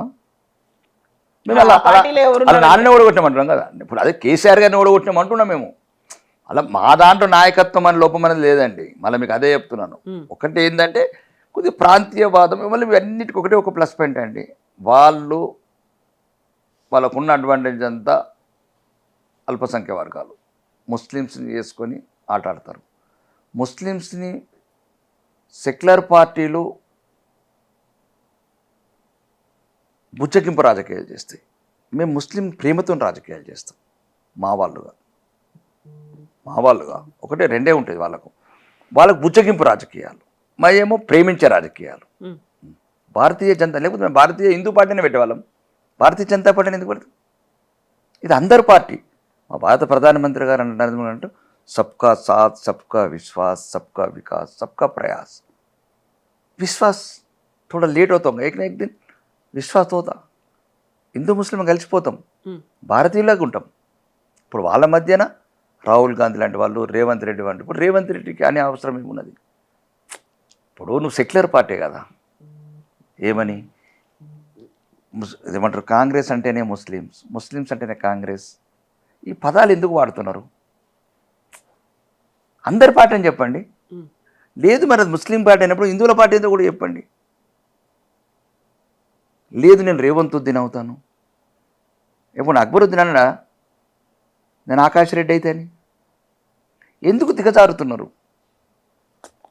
రాజకీయాలల్లా ఎందుకు దిగజారుతున్నారు? ఏం తక్కువ చేసాం ఈ దేశానికి? అభివృద్ధిని చూడండి. యూపీఏ ఉన్నప్పుడు ఓన్లీ 1,57,000 కోట్లు ఇన్ఫ్రాకు, 43 లక్షల కోట్లు, 43 లక్షల కోట్లు ఇన్ఫ్రా. సుమారు మధ్యతరగతి అందరికి 12 లక్షల ఉద్యోగ వర్గాలకు, 450 జిఎస్టీ ఇంప్రూవ్మెంట్, సుమారు 74 ఎయిర్పోర్ట్లు ఉంటే 165 ఎయిర్పోర్ట్లు. ఈ దేశాన్ని ఎగుమతులు కావచ్చు, దిగుమతులు తగ్గించాం, ఎగుమతులు పెంచాం, విదేశీ పెట్టుబడులను ఆకర్షించాం. ఈరోజు దేశంని కొద్దిగా ఇనుప కంచెలలో సురక్షితంగా ఉంచాము. ఆర్మీకి ఒక రకమైన సెల్ఫ్ సస్టైన్ చేస్తున్నాం ఈ దేశాన్ని. 78 స్కామ్లు, ఒక స్కామ్ చెప్పండి. యూపీఏ టైంలో 78 స్కామ్లు. ఆకాశంలో స్కాము, భూమిలో స్కాము, నీళ్ళ స్కాము, ఎక్కడే లేదు, నీటిలో స్కామ్. కాబట్టి 12 ఏళ్ళు కుటుంబ పాలన లేని, కుంభకోణాలు లేని ప్రభుత్వం ఈరోజు భారతదేశంలో. 38 దేశాలల్లో ఈరోజు ఒక అవార్డు, బెస్ట్ అవార్డ్స్ అంటే మీనింగ్ ఆ దేశ అత్యున్నత పురస్కారం పొందిన ప్రధానమంత్రి దేశం. ఎన్ని రంగాలు కదా ఇన్ని. నిజమైన భారతీయత 1000 సంవత్సరాలతో నిజమైన భారతీయత నడుస్తుంది. ఎప్పుడైతే పృథ్వీరాజ్ చౌహాన్ చంపిన నాటి నుంచి అప్పటి నుంచి 1000 సంవత్సరాల తర్వాత నిజమైన ఒక హిందూ బిడ్డ భారతదేశాన్ని పరిపాలిస్తున్నాడు. కాబట్టి ఈ దేశం ఎప్పుడు సురక్షితంగా ఉంటుంది, అభివృద్ధి పథంలో ముందుకు తీసుకెళ్తుంది. కాబట్టి మేము అవన్నీ పట్టించుకో, అభివృద్ధి ఒక్కటే మాకు, అభివృద్ధి తప్ప మాకు అందులో ఇంకేం కానరాదు. తెలంగాణలో ఆ ఒక ఫేస్ చూపించి ముందుకు తీసుకెళ్ళాలి, ఈయన ప్రొజెక్ట్ చేసుకోవాలి అంటే ఆ ఎవరు ఉన్నారు అలా? కరెక్టే మీరు అన్న దాంట్లో. అది సరైన సమయంలో సరైన నిర్ణయం తీసుకుంటుంది కేంద్ర పార్టీ. అన్నిటికీ శ్రీచక్రం వేసేశారు. దానికి సమయము సందర్భం. ఇప్పుడు ఫ్లైట్ ఢిల్లీ పోవాలంటే మనం పోగానే ఫ్లైట్ వెళ్ళదు, దానికి సరైన టైం చూసి టేకప్ చేస్తారు, సరైన టైం చూసి ల్యాండింగ్ చేస్తారు. అన్నీ మీరు అనుకున్న దాంట్లో కరెక్టే, దాంట్లో అర్థం ఉంది. దానికి యుద్ధం సమీపించిన కొద్దీ ఒక రూపం ఇచ్చేస్తారు. ఏదైతే మీరు అన్న పదం ఏదైతే ఉందో, ఎవరైతే ఒక ఫేస్ ముందుండి నడిపించే నాయకుడు, అంటే అందరు నాయకులైనా ఒక ముందుండి నాయకుడికి, అది ఆల్రెడీ డిసైడ్ అయిపోయింది. వాళ్ళ కేంద్ర పార్టీలు అన్నీ వాళ్ళకి ఏదో మొత్తానికి మొత్తం ప్రోగ్రామింగ్, లెక్కలు, సమీకరణాలు ఇవన్నీ కూడా వేస్తున్నారా, బేరీజులు వేసుకుంటున్నారా? వాళ్ళకి ఏం తెలియదండి. నరేంద్ర మోడీ గారికి, అమిత్ షా గారికి తెలంగాణ గురించి ఏం ఎందుకు తెలియదు? వాళ్ళకి యుద్ధం ఒకదాని తర్వాత ఒక విరామం లేని యుద్ధం చేస్తున్నారండి వాళ్ళ ఆ వయసులో. 76 సంవత్సరాల ఒక యువకుడు ఈ దేశంలో యుద్ధం చేస్తున్నాడు. 30 బహిరంగ సభలు, 12 రోడ్ షోలు పెట్టి నెక్స్ట్ డేనే తెలంగాణ వచ్చాడు. తెలంగాణ నుంచి వచ్చి అమెరికా, అది ఏదో యూరోప్ పోయాడు. ఈ దేశంలో అంటే అప్పుడు ఏముంటాయండి, మొన్న అస్సాము టార్గెట్ ఒకటి, ఏదో తమిళనాడులో కొద్దిగా రిజల్ట్ తక్కువ చూపించినాం, ఇంకేంటి కేరళ మొదలుపెట్టినాం 3 సీట్లతో. అప్పుడు కూడా మాకు 3 అనేది లక్కీ నెంబర్, ఎందుకంటే బెంగాల్లో కూడా 3తోనే మొదలుపెట్టి క్లియర్ చేసినాం. కేరళ కూడా ప్రధానమంత్రి గారు అన్నారు నెక్స్ట్ 5 ఏళ్ళకు మేము కాంగ్రెస్ చేసి మాకు 3 అంటేనే అయిపోయింది. అంటే ఇక దాని తర్వాత ఇప్పుడు నెక్స్ట్ ఎలక్షన్స్ ఉన్నాయి, ఒక 5 రాష్ట్రాలు, గుజరాత్ కావచ్చు, యూపీ కావచ్చు, వీటి మీద ఫోకస్ ఉంటుంది. ఎందుకంటే 29 రాష్ట్రాల సమూహం అండి భారతదేశం. ఇప్పుడు పాపం ఇప్పుడు కాంగ్రెస్ ఉందంటే ఇంక అన్నీ అయిపోయి, కాంగ్రెస్ విముక్తి భారత్, మా ప్రధాన ఉద్దేశమే కాంగ్రెస్ విముక్తి భారత్. కవిత ఇంక అన్నీ అయిపోయినాయి, ఇంకేంది. ఒకటి కాంగ్రెస్ విముక్తి భారత్ కంటే కూడా ఇప్పుడు రీజనల్ పార్టీస్ విముక్తి భారత్ చేయాలనేదే బీజేపీ ఎజెండా లాగా కనిపిస్తున్నట్టుంది. అంటే అది ఒకందుకు మరి అది ఏం చేస్తుందో కానీ నాకైతే వ్యక్తిగతంగా అది కరెక్టే అనిపిస్తుంది. వద్దా రీజనల్ పార్టీస్ ఉండాలి, కానీ వీళ్ళకు ప్రాంతీయ పోకడలు ఎక్కువ అవుతున్నాయి. వీళ్ళకి చరిత్ర తెలియదు, కుటుంబ పిచ్చి బాగుంటుంది. అంటే నా వ్యక్తిగత అభిప్రాయం చెప్తుంది. ఎందుకంటే వీళ్ళకి తెలియాల్సింది ఏంటంటే, అంటే దేశాన్ని ఎట్లా నాశనం చేశారంటే ఇట్లాంటి అంటే అప్పట్లో అది పెద్ద చరిత్రగా సింపుల్గా చెప్తాను. ఇంకా చరిత్ర అంటే మళ్ళీ చాణక్యుడి దగ్గరికి పడుతుంది. చాణక్యుడు అంబాలుడి దగ్గరికి వెళ్ళి ఎట్లా చేసినారు, రాజులు కొట్లాడి ఎట్లా ఈ దేశాన్ని విభజించారు, అలెగ్జాండర్ ఎట్లా వచ్చినారు, ఇదంతా ఒక సబ్జెక్ట్ ఉంది. అది పక్కన పెడితే మనకు బ్రిటిష్ ప్రభుత్వం మన 1947లో అధికారం ఇచ్చేటప్పుడు, స్వాతంత్రం ఇచ్చేటప్పుడు 565 సంస్థానాలు, అది రాజ్యాలు. అంటే చూడండి, ప్రతి ఒక్కడు అడిగా, ఇంగ్లీష్ వాడు వచ్చి నొప్పుకున్నాడు, వాడు అక్బర్ గారు వచ్చి నొప్పుకున్నాడు. ఎందుకంటే వీళ్ళకి అర్థం కాకుండా అయిపోయింది దేశం. ఇది ఒక విశాల భారతదేశము, ఒక హిందూ సామ్రాజ్యం మర్చిపోయినారు. ఈ 500 రాజ్యాల వల్ల రాజరికం ఉంటే అప్పుడు మీనన్ గారు, సర్దార్ వల్లభాయ్ పటేల్ గారు వాళ్ళు నొప్పించి మనం కూడా స్టాల్ ఒక అగ్రిమెంట్తో చేసి అన్ని 565 చేశారు. అప్పుడే దేశం ఒకటైంది. ఇప్పుడు ఈ ప్రాంతీయ పార్టీలు కూడా దేశం ముందు కూడా ఆలోచించాలి, ప్రాంతీయ తత్వాలు పెరగకూడదు. ఎందుకంటే ముక్కలైన దేశం ఒకటి చేసినాం, ముక్కలైన రాజ్యాలు కలిపి విదేశీయులకు 1000 ఏళ్ళు బానిసత్వంగా ఉన్నాం. మళ్ళీ దాని కష్టంతో ఒకటి చేసినాం భారత్ని. మళ్ళీ ఇట్లాంటి ప్రాంతీయ పోకడలతోని చాలా ఎదుర్కొన్నాం. అక్కడ నాగాలాండ్ వైపు, మణిపూర్ వైపు చాలా సమస్యలు ఎదుర్కొన్నాం. ఇవి ప్రాంతీయ పోకడలన్నీ వచ్చి మళ్ళీ కంట్రీకి కమాండరింగ్ చేశాము, కంట్రోల్ చేశాము. కాబట్టి ఇప్పుడు ఈ ప్రాంతీయ పోకడలు కూడా చూస్తున్నాం కదా. ఇప్పుడు for example last year Stalin అనుకుందాం, అడుగడుగున హిందూ వ్యతిరేకత. ఏమున్నది హిందూ, మిగతా మతాలకి మేము అదే మతం కదా, ఎందుకు మేము అంటే ఇంత బాధ? ఒక సింపుల్ దాని చెప్తున్నా, రాముడి అయోధ్యల అదే మందిరం ఓపెన్ అయ్యేటప్పుడు లైవ్ బంద్ చేయించిండు తమిళనాడు. ప్రాంతీయ పోకడలు ఎట్లా ఉంటాయి? మేమే ముస్లిమ్స్కి వ్యతిరేకం కాదు. ఈ దేశం తిండి తినుకుంటూ, ఈ దేశం గాల్చి పీల్చుకుంటూ, ఈ దేశ వ్యతిరేక చర్యలు పాల్గొనే వాళ్ళకి మేము వ్యతిరేకం. ఇన్షాల్లా భారత్ తెరత్తు కూడా అవ్వండి, ఇది పదాలండి. భారత్ ఎందుకు కూడా కావాలండి?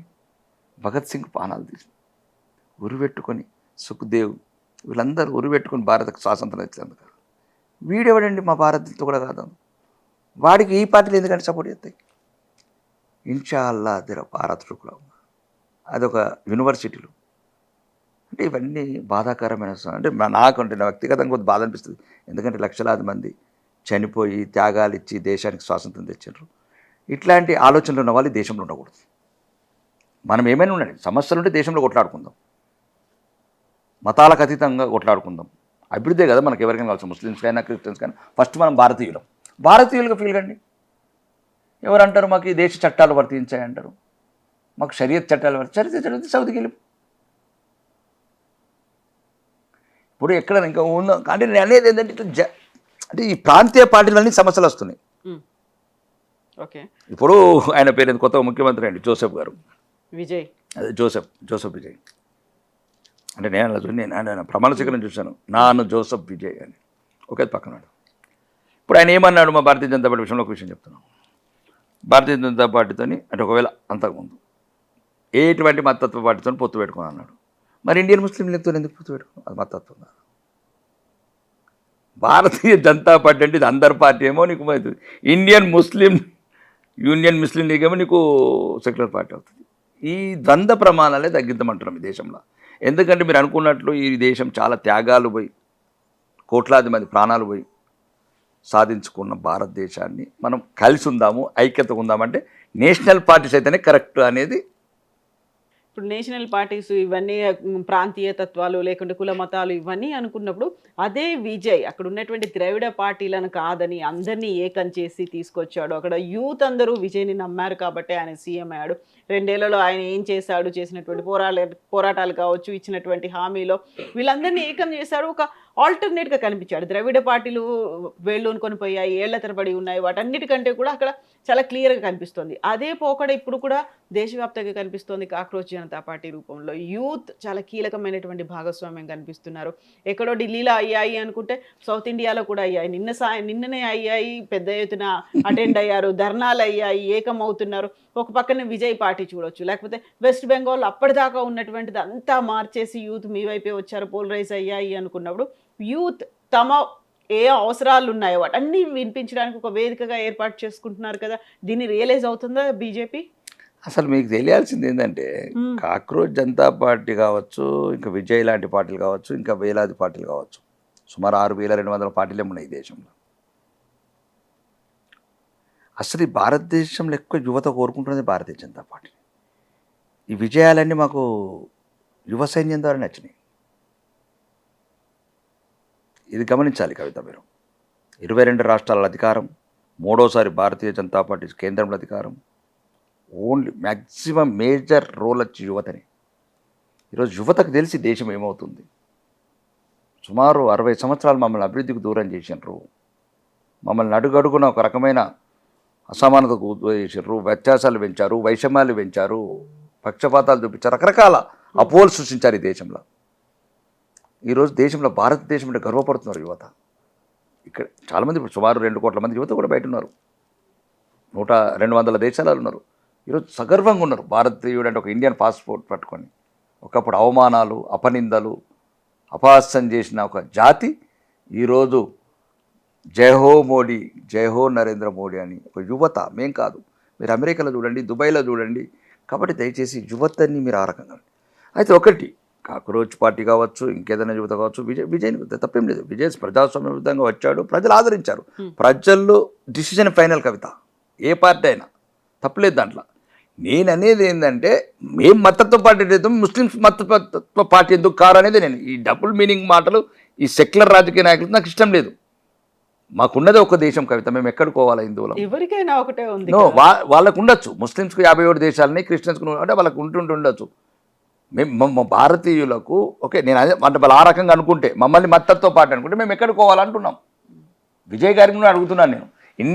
యూనియన్ ముస్లిం లీగ్ మతతత్వ పార్టీ కానప్పుడు భారతీయ జనతా పార్టీ ఎందుకు అవుతుంది?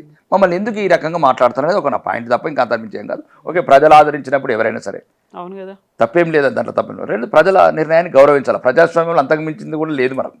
ఇక యువత మీరు అన్నారు చూడు, నిన్న కూడా నేను ప్రశ్నకు సమాధానం ఇచ్చాను. Your welcome. కానీ నిన్న కూడా అడిగాను డిబేట్లో, మీరు ఎందుకు స్కూళ్ళలో కోరు, ఎక్కడ గవర్నమెంట్ వ్యవస్థలకు ఎందుకు కోరు, ఎక్కడ ఈ యువత ఇప్పుడు అదే కదా నీట్ పేపర్లు దీని లీక్ చెప్పింది. సంబంధించి నీట్ ఒకటేనండి, మళ్ళీ నీట్లో ఏదైతే ఒక వ్యవస్థ లోపల కొన్ని బలహీనతలు తయారైనాయి, రాజకీయ నాయకులుగా కొన్ని ఇబ్బందులు ఉంటాయి. ఒక విశాల దేశం అయింది, ఒక సిస్టమేటిక్ రావాలి, దీనికి కఠినమైన శిక్షలు రావాలి. అయితేనే కొద్దిగా ఎక్కడైతే ఇట్లాంటి పొరపాటు జరుగుతుందో ఇది తీవ్రంగా ఖండిస్తున్నా. సుమారు 25 లక్షల మంది బిడ్డలను ఒక రకంగా మనం ఒక ఆందోళనకు గురి చేసినట్లు. నేను నా కొడుకున్నా నాకు బాధ అనిపిస్తుంది. మళ్ళీ మళ్ళీ చదవాలి, మళ్ళీ చదవాలి. ఈ చదవడం గొప్ప కాదు, కానీ లేని పొంది ఒక టెన్షన్ పెట్టుకుంటాడు. నేను ఇంతకుముందే బాగా రాశాను, ఇట్లాంటి రకరకాలు ఉంటాయి. ఇవి ప్రోత్సహించకూడదు. మళ్ళీ అనుమానం ఉంటుంది, ఇది ప్రాపర్గా అట్లా. అవుతుందా, లీక్ అవుదా. అంటే దీనికి ఏదో ఒక రకంగా అంటే ప్రభుత్వం అంటే నా స్థాయి చిన్నది కాబట్టి నేను చెప్పాలి, నా దేశ స్థాయిలో తీసుకున్నప్పుడు ఒకవేళ ఎక్కడైనా తప్పులు జరిగితే కఠినంగా శిక్షించి మళ్ళీ పునరావృతం కాకుండా చూసుకోవాలా ఒకటి. రెండోది, దీనికి ఏదైనా టెక్నాలజీ, ఇప్పుడున్న టెక్నాలజీని వాడుకొని ఒక మంచి అంటే నిజాయితీ పరులైన అధికారుల కింద పెట్టాలి. టిఎన్ శేషన్ లాంటి వాళ్ళు, అజిత్ దోవల్ లాంటి వాళ్ళు, జైశంకర్ లాంటి వాళ్ళు పర్ఫెక్ట్ సెట్ అవుతుంది. నేను దీనికి ముందే చెప్పాను, ఎలక్షన్ రాగానే చెప్పాను, నేను ఎమ్మెల్యే కాగానే చెప్పాను, ఈవీఎంలు ఎందుకు లీక్ కావు, ఇవి ఎందుకు లీక్ అవుతుంది. నాకు ఒక వ్యక్తిగత అభిప్రాయం ఉంది దీని మీద. పేపర్ లీక్ అయితే చెప్పండి, నేనే ఈవీఎంల మీద కూడా డౌట్లు ఉన్నాయి కదా. అది ఒకటండి, అది రాజకీయ అభిప్రాయంలో ఒకటి అంటారు, ఒకసారి నోట్ చోర్ అంటారు, ఒకటి ఓట్ చోర్ అంటారు, ఒకసారి సీట్ చోర్ అంటారు. ఇంకా ఒకసారి అండి, అపజయాన్ని ఎందుకు అపజయం పాలవుతున్నాం దాన్ని సమీక్షించుకొని విజయాల వైపు పోవాలి. ఇప్పుడు మీరు ఒక ఛానల్ ఉన్నారు కవిత, ఏదైనా ఒకవేళ మీరు సక్సెస్ కాలేదు, వ్యూవర్స్ పెరగలేదు, ఎక్కడ ఒక పొరపాటు సరిదిద్దుకోవాలా, దాన్ని సక్సెస్ఫుల్ ఛానల్గా సెట్ చేసుకోవాలి తప్ప నేను చెప్పినా కానీ చూసేవాడిగా సరిగ్గా తెలియలేదంటే ఇది ఎట్లుంటుంది, కరెక్ట్ కాదు. రాహుల్ గాంధీ కదా అదే లాస్ట్కి ఎంతసేపు చివరికి ఎక్కడికి వెళ్ళిపోయింది, సరికి వచ్చిండు మళ్ళీ. సార్ మేము పెట్టింది కాదు, సార్ కాంగ్రెస్ ప్రభుత్వం పెట్టింది. 9 సార్లు వాళ్ళే చేసారు దేశం అంతా. సరైనది కాదు, ఇది మన గురించి ఉంటుంది కాదు. దేశ రాజ్యాంగం అదొకటి ఏదైనా దేశం గురించి పెట్టింది. ఈ దేశం మీద హక్కు లేని వాళ్ళు, ఈ దేశంలో జన్మించని వాళ్ళు, ఈ దేశ సంపదను కొల్లగొట్టకుండా, ఈ దేశంలో అరాచకాలు సృష్టించకుండా ఈ భారతీయులకు కాదండి. ఇది భారతీయులకి ఏమిటి, ఇప్పుడు నా ట్యాపింగ్ అయిపోయింది, 2000 అది ఉంది, మీ 2000 ఉంటుంది, లేకపోతే మీ అమ్మది ఉంటుంది, మా నాన్నతో మ్యాపింగ్ చేసి అయిపోయాయి. ఎవరైతే మీ నాన్న బంగ్లాదేశ్లో పుట్టిండో నీకు ఇబ్బంది అవుతుంది, ఎవరైతే పాకిస్తాన్లో ఉగ్రవాదులు ఉన్నారో మీకు ఇబ్బంది అవుతుంది, ఎవరైతే మియాన్మార్ రోహింగ్యాలు ఉన్నారో మీకు ఇబ్బంది అవుతుంది. భారతీయులకు ఎందుకు ఇబ్బంది అండి? కాబట్టి చెప్తున్నాను, అదొక ఈ రకమైన అంటే భారత ప్రజాస్వామ్య వ్యవస్థని విచ్ఛిన్నం చేయడానికి పడిన కుట్ర. దీనికి విదేశీ శక్తులు ఉన్నాయి. ఈ కాక్రోచ్ వాళ్ళకు కూడా ఒకటే నా అభిప్రాయం, యువత రావాలి. మళ్ళీ యువత కేజ్రీవాల్కి ఇచ్చి లిక్కర్స్ కంపెనీ ఎందుకు చేపిస్తారు? ఇప్పుడు నేను మొత్తం చూస్తున్నాను, ఇలా మ్యాక్సిమం ఆపు వాళ్ళే కనబడుతున్నారు ఎక్కడ చూసినప్పుడు. మా దగ్గర నేను చూస్తున్నాను, నాకు కూడా ఆపు వాళ్ళు చాలా మంది పరిచయం. ఈ అబ్బాయి కూడా, అభిజిత్ కూడా అందులో ఆప్లో వర్క్ చేసి వచ్చిన వాడే, కాకపోతే ఆప్తో అసోసియేట్ అభిజిత్ వచ్చడం తప్పు లేదు, ఇట్లాంటి ఉద్యమాలు చేయాలి యువత కూడా తప్పు. కానీ నేనేమంటున్నా అంటే ఎక్కడి యువత అక్కడ కూడా స్థానిక సమస్యల మీద పోరాడుండ్రు. ఇప్పుడు ఒకటే ఫైనల్గా ప్రజాస్వామ్యంలో కావాల్సింది ప్రజావేదికల మీద ప్రజాస్వామ్యంలో ఎన్నిక ద్వారా రావాలా, రమ్మంటున్నాం. ఇప్పుడు వెస్ట్ బెంగాల్లో ఒక పని మనిషి ఎవరో ఇంట్లో పని మనిషి కూడా మంత్రి, మీకేమైంది? మంత్రి కూడా అయింది, మీకేమైంది? మంచి ఐఐటీలు చదివమంటున్నారు, మీరు కూడా రండి. లేదు మనిషికి ₹1 వేసుకోండి, ఏదో కోట్లాది మంది 22 కోట్ల మంది అంటున్నారు. నేను 22 కోట్లు, ఒక మనిషికి ₹1 వేయండి, ₹1 వేయండి, ₹1 వేయండి కవిత. 22 కోట్ల మంది అంటున్నారు కదా మీరు, మనిషికి ₹1 వేయండి, ఒక 4 అభ్యర్థులకు వెళ్తారు. మళ్ళీ ₹1 వేయండి, మళ్ళీ దేశమే మీద అవుతుంది. మీరు మళ్ళీ రాజకీయ నాయకుల చేతిలో బొమ్మలై ఈ దేశాన్ని ఆందోళన తీసుకెళ్ళాం. మీరు ప్రతి సమస్య మీద పోరాడండి, మీకు మేము అండగుంటాం. వెళ్ళండి, గ్రామీణ ప్రాంతాలలో వెళ్ళండి, విద్యా వ్యవస్థలలో విద్యాలయాల సౌకర్యాలు కొన్ని చోట్ల, వైద్యాలయాలకు వెళ్ళండి, కొన్ని రోడ్డు దగ్గరికి వెళ్ళండి. కొంతమంది రాజకీయ వ్యవస్థలు మంచి నాయకులు ఎన్నుకోండి, మీరు రాజకీయ నాయకులు కండి. నేను అనేది ఏంటంటే దీనివల్ల కాదు. లేదు ఒకసారి ఆయన పేరేంది అన్నా హజారే, పాపం పెద్ద ఆయన్ని మొత్తం ధర్నాలు చేయించారు, భ్రష్టాచార భగవాని పెద్ద ఆయన్ని పంపించారు, ఒకడు ముఖ్యమంత్రి అయినరు, మంత్రులు అయినరు, దుమ్దాం ఎక్కడ 100 కోట్ల అవినీతి. వాళ్ళని మళ్ళీ మీరు చీల్చి మీరే హక్కులు చేర్చుకొని మీ పార్టీలో జాయిన్ చేయించుకున్నారు. మళ్ళీ నీకు అదే అంటున్నాను, అందరు కాదు, ఏ పార్టీలో కూడా, కాంగ్రెస్లో కూడా చాలా మంది మంచి వాళ్ళు ఉంటారు. మనం పార్టీ ఒకటే చెప్తున్నారండి, పార్టీ విధానాలు అంటాం తప్ప. ఇప్పుడు ఎవరైతే నువ్వు ఇప్పుడు అన్నా హజారేతో మెయిన్ పార్టీ పోయించారు కేజ్రీవాల్ గారు, అంతేనా కాదా? అట్లా ఆయనే అవినీతి పరుడు అయితే ఇంకెట్లుంటుంది అంటున్నాను నేను.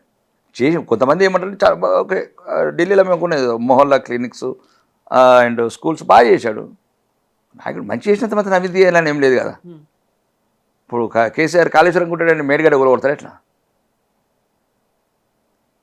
కేటీఆర్ యువ మంత్రి అవుతుందంటే ఫార్ములా 55 కోట్లు పంపించేస్తావా దేశం? ఇట్లా ఇది కరెక్ట్ కాదు. ఈ దేశం నేనేమంటుంటే దేశం యువత రాజకీయాలకు రావాలి, చైతన్యమైనంత యువత ఉండాలి. అయితేనే కొద్దిగా ఏమంటారు అవినీతి కొద్దిగా కంట్రోల్ తప్పింది దేశంలో. ఇట్లాంటి రాష్ట్రాలు అయితే మరీ దుర్మార్గంగా తప్పింది. కాబట్టి యువత రావాలి, ప్రజా సమస్యల మీద పోరాడాలి. ఏ సమస్య అయినా ఇది నీటే కావచ్చు, ఇంకేదైనా కావచ్చు, కానీ అన్నిటికీ పరిష్కారం నా అభిప్రాయం మీలో కొందరు చట్టసభలకు రావాలి, మీ గొంతులు మళ్ళీ ప్రశ్నించాలా, వ్యవస్థలో జవాబుదారీతనం రావాలా, అవినీతి చేసిన అధికారులకు సరైన శిక్షలు పడాలి. అప్పుడే కొద్దిగా ఈ వ్యవస్థ సెట్ అవుతుంది. ఇప్పుడు పార్టీల గురించి మాట్లాడుకుంటున్నప్పుడు తెలంగాణలోనే వచ్చినటువంటి సరికొత్త పార్టీ, పాత పేరుతోనే వచ్చింది టీఆర్ఎస్. మీ జిల్లాకి చెందినటువంటి నాయకురాలు అధ్యక్షురాలైంది కవిత. ఎట్లా చూస్తున్నారు ఈ మొత్తం ఎపిసోడ్ని? కవిత గారు పార్టీ పెట్టట్లో ఏమి అభ్యంతరం లేదు, ప్రజాస్వామ్యంలో ఎవరైనా పార్టీ పెట్టుకోవచ్చు. కానీ ఆమె పెట్టిన ఏదైతే పార్టీ ఉందో సరైన సమయం కాదేమో. సరైన సమయం కాదు. ఎప్పుడు సరైన సమయం అంటే ఎలక్షన్స్ ముందేనా? సమయాలు ఎప్పుడైనా సరే ప్రజలు కోరుకున్నప్పుడు పార్టీలు రావాలి. ఎన్టీఆర్ కావచ్చు, చాలామంది పార్టీలు పెట్టినప్పుడు అవసరాన్ని పెట్టారు, ఆ సమయంలో ప్రజలు కోరుకుంటున్నారు. కాబట్టి ఈ టైంలో ఇంకా 2.5 సంవత్సరాలు ఉంది. ప్రజలు కూడా చాలా ఈ మధ్యన మన మమాయకులు అంటున్నాం, కానీ చాలా వాళ్ళు బాగా మెచ్చుట్టుగా ఆలోచిస్తున్నారు. సరైన సమయంలో దెబ్బ కొట్టాలనుకుంటారు ఎవరికైనా. అంటే నేను అనుకుంటున్నాను ఒక పార్టీ పెట్టడం మేము వ్యక్తిగత ఇష్టాలకు ప్రజాస్వామ్యంలో అవసరం, కానీ ఏదైనా చాలామందికి చాలా రకాలుగా పోవాలని, చివరికి కాంగ్రెస్ అలయన్స్ అవుతుందని ఆమె అభిప్రాయాలు. ఏదైనా సరే రాజకీయాలలో ఒక ఆడబిడ్డ కాబట్టి మనం స్వాగతించాలా, ఎందుకంటే మహిళల పట్ల సమస్యల పట్ల. అసలే మహిళా బిల్లు గురించి మీరు మాట్లాడుతున్నారు, దాన్ని మహిళా బిల్లు మేము ఎట్లనే చేసేస్తాం. కవితలైనా ఆ కవిత అయినా మీరైనా కవితైనా 1000 మంది కవితలైనా ఈ కవితల గురించి రచయితల గురించి మేము మహిళల గురించి అంతా మహిళల గురించి 65 ఏళ్ళు కాంగ్రెస్ ఏం చేసిందండి? ఈరోజు మేము దానికి కష్టపడుతున్నాం. అప్రూవల్ చేసింది మేము, బిల్లు పాస్ చేస్తాం మేము. నరేంద్ర మోడీ గారు ఒక్కసారి అనుకున్నారంటే కదా. నిజామాబాద్లో ఎట్లా చూస్తున్నారు కొత్త పార్టీని? అక్కడ పెద్దగా ఇప్పటివరకు నాకు తెలిసినంత వరకు అయితే ఎవరు రాలేదు పార్టీలోకి. నిజామాబాద్ జిల్లాకు పెద్ద ఆమె అంటే ఓకే కేసీఆర్ గారు కూతురుగానే ఆమె గెలిచారు, ఒకసారి ఓడారు. కాబట్టి పెద్ద కవిత గారికి పెద్ద అక్కడ ఏం లేవు పెద్ద సంబంధాలు. వాళ్ళది కూడా అక్కడ ఏదో పొత్తంగలం చిన్న విలేజ్ ఉంటుంది, అక్కడ వాళ్ళ అత్తగారు వాళ్ళు కూడా ఎప్పుడు లేరు అక్కడ అనుకుంటాను. కాబట్టి పెద్ద అక్కడ ఉన్న బీఆర్ఎస్ నాయకులంతా ఎవరు కూడా రాలేదు ఆమె దగ్గరికి, ఒక్కరు కూడా రాలే. బీఆర్ఎస్ రాలే, టీఆర్ఎస్ రాలే, ఏఆర్ఎస్ రాలే. కాబట్టి నిజామాబాద్ జిల్లాలో అయితే ఇప్పటివరకు అయితే ఏం లేదండి. రాష్ట్రంలో కూడా పెద్ద ఏ లీడర్లు కూడా వచ్చినట్లు లేరు. అంటే ఏదో 2-3 పాత్రలు ఎవరో సీనియర్స్ వచ్చినట్టున్నారు ఆమె. కాబట్టి నా వ్యక్తిగత అభిప్రాయం అయితే మరి భవిష్యత్తులో ఆమె తీసుకునే కార్యాచరణ కావచ్చు, మరి ఆమెకున్న వ్యూ ఏందో కానీ నాకు తెలియదు. కానీ ఇప్పుడున్న పార్టీని ఎవరు అంత పెద్దగా ఆలోచించట్లేదు, పట్టించుకోవట్లేదా? బీజేపీ కూడా బీజేపీ అయితే ఎప్పటి నుంచి పట్టించుకోదు. ఉన్న ప్రాంతీయ పార్టీనే పట్టించుకోదంటే కొత్త ప్రాంతీయ పార్టీని ఏం పట్టించుకుంటాం? దేశంలో ఉన్న ప్రాంతీయ పార్టీని పట్టించుకోము మేము. అవసరం లేదు అనేటువంటి మాటతో ఉన్నారు మీరు. నువ్వు కలిసిపోదు. అప్పుడప్పుడు ఏమైందంటే ఇప్పుడు దానికి తెలుగుదేశంతో అలయన్స్ ఉన్నాము, కొన్నిసార్లు ఒకసారి ఇప్పుడు ప్రజాస్వామ్యంలో అందరు కలిసినప్పుడు, సిద్ధాంతాలు కలిసినప్పుడు ఒక మౌఖికంగా అయితే ఒక సిద్ధాంతాలకు వస్తాం. కలిసి ఇప్పుడు సింగిల్గా పోలేనప్పుడు కలిసిపోతాము. ప్రాంతీయ పార్టీతో పోతాం, తప్పేముంది? మేము బలమయ్యే వరకు అయితే ఎవరొకరు అవసరం కదా, కలిసిపోవాల్సిందే కదా. ఇప్పుడు ఒంటరిగా అనుకున్నారు కాబట్టి కలిసిపోలేరు, కాబట్టి వాటిని చీల్చి హక్కును చేర్చుకోవచ్చు. అలాంటి స్ట్రాటజీ కూడా ఉండొచ్చు కదా. చీల్చము, వాళ్ళు వస్తారు చీలిపోయి. ఇది భారతీయ జనతా పార్టీ ఈరోజు ఒక దేశంలో ఒక నిజాయితీ, ఒక మొత్తం ధర్మబద్ధమైన పాలన చేస్తుంది, ఒక అభివృద్ధిపరమైన పాలన చేస్తుంది, దేశాన్ని అభివృద్ధి పదంలో ముందుకు తీసుకెళ్తుంది. 10వ ర్యాంకులో ఉన్నదాన్ని 5వ ర్యాంకులో తీసుకొచ్చింది. ఈ దేశమంతా ఎక్కడిదక్కడ యువతకు ప్రోత్సాహిస్తుంది. అభివృద్ధి కావచ్చు, ఆశాలు కావచ్చు, 22 లక్షల కోట్ల ముద్రా లోన్స్ కావచ్చు, 52 లక్షల ధనికొని ఖాతాలు కావచ్చు, ఇట్లాంటివన్నీ 23 ఎయిమ్స్ కావచ్చు, 23 ఐఐటీలు కావచ్చు, 21 ఐఐఎంలు కావచ్చు, ఇవన్నీ 4 కోట్ల ప్రధానమంత్రి ఆవాస్ యోజన కావచ్చు, 12 కోట్ల గ్యాస్ కనెక్షన్ కావచ్చు, 8 కోట్ల ఉజ్వల గ్యాస్ కనెక్షన్ కావచ్చు. ఒకటి కాదు చెప్పుకుంటూ పోతే అవినీతి లేని అభివృద్ధి రోజు దేశం పరుగులెడుతుంది. కొన్నిసార్లు వస్తాయి చిన్న చిన్న ఇబ్బందులు ఉంటాయి. ప్రపంచంలో యుద్ధం అంటే మనకు చెప్పిరాదు కదా. ఇరాను అమెరికా మనకు చెప్పి కొట్టుకున్నప్పుడు మనకు ఆ దేశం నుంచి ఇంపోర్ట్ చేసుకున్న వస్తువుల మీద ఇంపోర్ట్ కొద్దిగా ఇబ్బంది పడుతుంది. సో కరెక్ట్గా మీరు మిడిల్లో ఉన్నారు, 5 ఏళ్లలో 2.5 ఏళ్ళు, అంటే 2.5 ఏళ్ళలో మీ ప్రోగ్రెస్ ఎట్లుంది, నెక్స్ట్ ఫ్యూచర్లో మిమ్మల్ని ఎట్లా చూడొచ్చు? ఇక్కడ బోల్డ్ అన్ని స్ట్రాటజీలు సమీకరణాలు అన్నీ మారుతున్నాయి అనుకున్నప్పుడు మేము రాకేష్ రెడ్డి గారిని ఎట్లా చూడొచ్చు? నేను మొన్న కూడా చెప్పానండి, గతము లేని భవిష్యత్తు తెలియని నాయకుడు నేను క్లియర్గా ఉన్నాను. గతము లేదు, భవిష్యత్తు తెలియదు. ఈరోజు చాలా అదృష్టవంతుడు నేను. ఎందరో కలలు కానీ 30-40 సంవత్సరాలుగా ఒకసారి ఎమ్మెల్యే కావాలని కలలు కంటుంటే 3 నెలల్లో 90 గ్రామాలల్లో ఊరున మంగళారతులు బట్టి ప్రతి ఊర్లో మెజార్టీ ఇచ్చి 90 గ్రామాల ప్రజలు, ఆర్మూర్ నియోజకవర్గ ప్రజలకు నేను జీవితాంతం రుణపడి ఉంటాను వితిన్ 3 months. కాబట్టి ఏమైతే నేను ఏం చేయగలుగుతాను. ఉదాహరణకు ఈరోజు నేను 2.5 సంవత్సరాలు ఒకటే చెప్పాను, నేను ఓపెన్గా ఉన్నాను. ఇక్కడ కూడా నా అసెంబ్లీ స్పీచెస్ ఎవరైనా చూడండి, సామాన్యుల వైపు ఉన్నాను, పేదల వైపు ఉన్నాను, ధర్మం వైపు ఉన్నాను. ఈ 3 నేను ఎన్నుకున్నాను. చాలామంది కంటగింపు అవుతున్నాను, నా ముక్కుసూటితనం. అందుకే ఈ మధ్యన సైలెంట్ అయినరా? ఇంతకుముందు ఉన్నటువంటి రాకేష్ రెడ్డి గారు ఒక అగ్రెసివ్నెస్ అనేది తగ్గింది, కనిపించట్లేదంతా. అంటే నేననేది అంటే వాళ్ళు నన్ను అభిమన్యుడు అనుకుంటున్నారు. నేను కలియుగ అభిమన్యుడిని. పద్మవ్యూహాలు నన్ను ఏం చేయలేవు. చాలామంది ఏదైతే నా చావు కోరుకుంటున్నారు, రాజకీయ చావు, నేను చావను. నేను పద్మవ్యూహంలోకి ఎంటర్ అయ్యాను, ఎలా బయటికి రావాలో తెలుసు నాకు. కాబట్టి ఇదొక వ్యూహంలో భాగంగానే ఉంటున్నాను. ఒక మంచి చేయడానికి చాలామంది పెద్దవాళ్ళు అడ్వైజ్ ఇస్తున్నారు, నీ గొంతు ఉండాలి, నువ్వు ఉండాలి రాజకీయాల్లో. కాబట్టి పార్టీ ఏదైనా ఈరోజు ప్రజా సమస్యలను అసెంబ్లీని గలం, ధర్మం గురించి మాట్లాడే మాటలు, ప్రతి వ్యవస్థ నిలదీసే విధానం కొందరికి ఇబ్బంది ఉండొచ్చు, కానీ నేను చేయలేను. చాలామంది కోరుకుంటున్నారు, కొందరికి ఇబ్బంది ఉంది అంటే ఇంటర్నల్గానేనా? అది ఎంత బీజేపీలోనే జరుగుతుందా ఇవన్నీ కూడా? నో, బీజేపీ ఈజేపీ అని కాదు. కొందరు ఎవరికైనా ఇబ్బంది ఉండొచ్చు, నా ఎదుగుదల వల్ల కావచ్చు. ఈరోజు మరి ఒక రైతు బిడ్డ, మామూలు గల్ఫ్లో కార్మికుడు, ఒకేసారి 30,000 ఓట్లతో 3 నెలల ఎమ్మెల్యే, మళ్ళీ ఈరోజు 33 జిల్లాలలో పైడి రాకేష్ రెడ్డి తెలియని వాళ్ళు లేరు. ఈరోజు కార్పొరేట్ వైద్యం గురించి కొట్లాడితే వాళ్ళకు శత్రువు అవుతున్నా, కార్పొరేట్ విద్య గురించి కొట్లాడితే వాళ్ళకి శత్రువు అవుతున్నా. పేదవాడికి విద్య ఒకటే కదా లాక్కుంటాం ఎందుకని. కార్పొరేట్ వైద్య కాల్చుక తింటున్నారు కదా మీరు కార్పొరేట్ హాస్పిటల్స్ అని. ఈ రకంగానే ఇప్పుడు రకరకాల సమస్యలు నిలదీసినప్పుడు అక్కడున్న ఒక బ్యాక్గ్రౌండ్, ఒక మాఫియా ఉంటుంది, ఫైనాన్షియల్ మాఫియా. ఇట్లాంటి ప్రశ్నించే గొంతులు వస్తే ఇప్పుడు నుర్మాలని చూస్తారు. కానీ మనుషులను దేవుడు నిలిపితే నుర్మలుతాం, కానీ మనుషులు నిలిపితే ఆ గొంతు మూగబోదు, ఇంకా రెట్టింపు ఉత్సాహంతో పోతుంది. ఇట్లనే ఉంటాను. భవిష్యత్ అనేది ఇంకా దేవుడి మీద, ప్రజల. కానీ తగ్గిండ్రు, ఎందుకు తగ్గిండ్రు? థ్రెట్ ఉందనేనా, లేకుంటే ఇంకేదో మీ మీద కుట్రలు చేస్తున్నారనేనా, గొంతు అణచాలని చూస్తున్నారనేనా? ఇంతకుముందు మీరు ఎమ్మెల్యే అయిన దగ్గర నుంచి ఇన్నేళ్ల కాలంలో ఇంత సైలెంట్గా ఉంది. ఇప్పుడు ఏమన్నా మాట్లాడితే అసెంబ్లీలో మాట్లాడుతున్నారు, మా లాంటి వాళ్ళకి ఎప్పుడైనా ఇంటర్వ్యూలు ఇస్తున్నారు తప్ప ఇంతకుముందు లాగా అసలు లేరే మీరు. అదే రాజకీయ పరిణితి. అంటే మనం మంచి చేయాలనుకున్నప్పుడు నేను 4 అడుగులు వెనకేయాలి, తగ్గి ఉండాలి. అంటే మన ఆవేశం, మన ఆవేదన ఎదుటి వాళ్లకు అవకాశం కాకూడదు. ఇప్పుడు ఈరోజు నేను ఉన్నాను, 50 ఏళ్ళుగా పరిష్కారం కానీ సమస్య పరిష్కారం అయింది వచ్చిన తర్వాత రాజకీయాల్లో. 2 జిల్లాల్లో 6,000 మంది చనిపోయారు. గల్ఫ్ కార్మికులు ఇంటింటికి కన్నీళ్ళు ఉండేది మా ఉత్తర తెలంగాణలో. నేను వచ్చిన తర్వాత నిలదీశాను ప్రభుత్వాన్ని, అసెంబ్లీలో. గవర్నమెంట్ జీవో ఇచ్చింది, చనిపోయిన వాళ్ళకి 5 లక్షలు, పిల్లలకు 10% సీట్లు. ఇట్లా నా గొంతు ఉండాలి. విద్య గురించి కొట్లాడుతున్నాను, వైద్యం గురించి కొట్లాడుతున్నాను, అన్నిటి గురించి కొట్లాడుతున్నాను, పేదల గురించి కొట్లాడుతున్నాను, నిరుద్యోగుల గురించి కొట్లాడుతున్నాను. చాలా సమస్యలు నేనే లేవనెత్తుతున్నా. మీరు చూడండి, అంటే ఈ ఆవేశం ఎదుటి వాళ్లకు అవకాశంగా మలచకూడదనే దానివల్ల కొద్దిగా ఈ రకంగా ఏమన్నా అధిష్టానం చెప్పిందా కొంత ఉండమని, లేకుంటే నెక్స్ట్ మిమ్మల్ని కూడా అధ్యక్షుడు చేస్తే బాగుంటది అనేది మాట మీ కార్యకర్తల దగ్గర నుంచి, మీ అభిమానుల దగ్గర నుంచి కూడా వస్తున్నట్టుంది? లేదు, అలా అని కోరుకుంటారండి. మనం కూడా మన స్థాయి కూడా మనం ఇప్పుడు, ఎందుకంటే నేను కొత్తగా వచ్చిన రాజకీయం. ఒక్కటి మాత్రం చెప్తాను, కార్యకర్తలు ఉంటానా, ఎమ్మెల్యేగా ఉంటానా, ఎంపీగా ఉంటానా, మంత్రిగా ఉంటానా అనేది కాదు, తెగించి కొట్లాడతాను.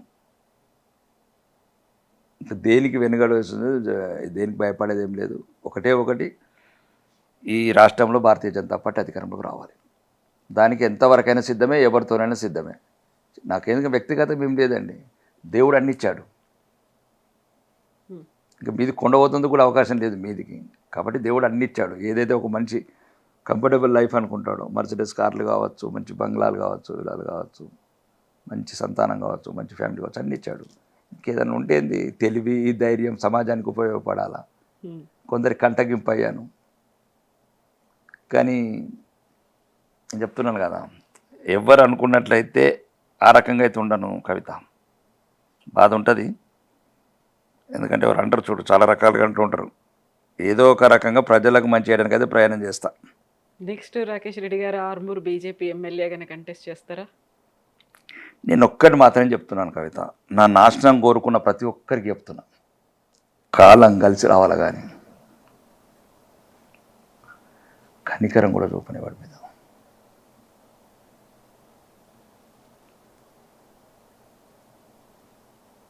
ఆర్మూర, చార్మినారా, యాకుత్పురన, ఎక్కడైతే ఉంది పుట్టుకనే యుద్ధం, చావే విరామమైనప్పుడు దేనికైనా సిద్ధమే. కాబట్టి రాకేష్ రెడ్డి అదే చెప్తున్నాను కదా, గతము లేదు, భవిష్యత్తు లేదు, వర్తమానమే. ప్రజల ఆశీర్వాదం నన్నొద్దులు, దేవుడు ఆశీస్సులను నన్నొద్దులు. ఏది జరగాలో అదే జరుగుతుంది. గీతాన్ని ఫాలో అవుతాను, గీతాసారం ప్రకారం ముందు పోతాను. నా ధర్మం గురించి దేనికైనా తెగిస్తాను. ఇంత చెప్తున్నారంటే ఇంటర్నల్గానే రాకేష్ రెడ్డి గారి మీదే చాలా ఉంది. ఏదో ఒక మూమెంట్ అనేది వస్తుంది, అప్పుడు ఇలా బ్రహ్మాండం బద్దలైంది అన్నట్టుగా ఒక్కసారిగా బర్స్ట్ అయ్యేటువంటి సిచ్యువేషన్ ఏదో కనిపిస్తుంది. ఇంటర్నల్గా బోల్డ్ అంతా మదన పడుతున్నారు, చాలా సైకలాజికల్గా కూడా మీకు ఆ ఇంపాక్ట్ అనేది కనిపిస్తుంది. అంత ఏం చూపించింది మీ మీద అసలు? ఎందుకని మీ మీద ఇలాంటి ఒక ప్రభావం, ఒక ప్రెషర్ అనేది అప్లై అయింది ఇంతలా? ప్రెషర్ ఏముంటుందండి? ప్రెషర్ ఒకటే, వ్యవస్థలో ఉన్న లోపాలు. ఇప్పుడు వ్యవస్థ అంటే అంటే మనం పార్టీలో ఇప్పుడు దాంట్లో ఉన్నటువంటి వ్యవస్థ ఎప్పుడంటే పార్టీ అని కాకుండా కూడా ఇక్కడ మంచి చేస్తేనే నేరం, నిజాయితీగా ఉంటే నేరం.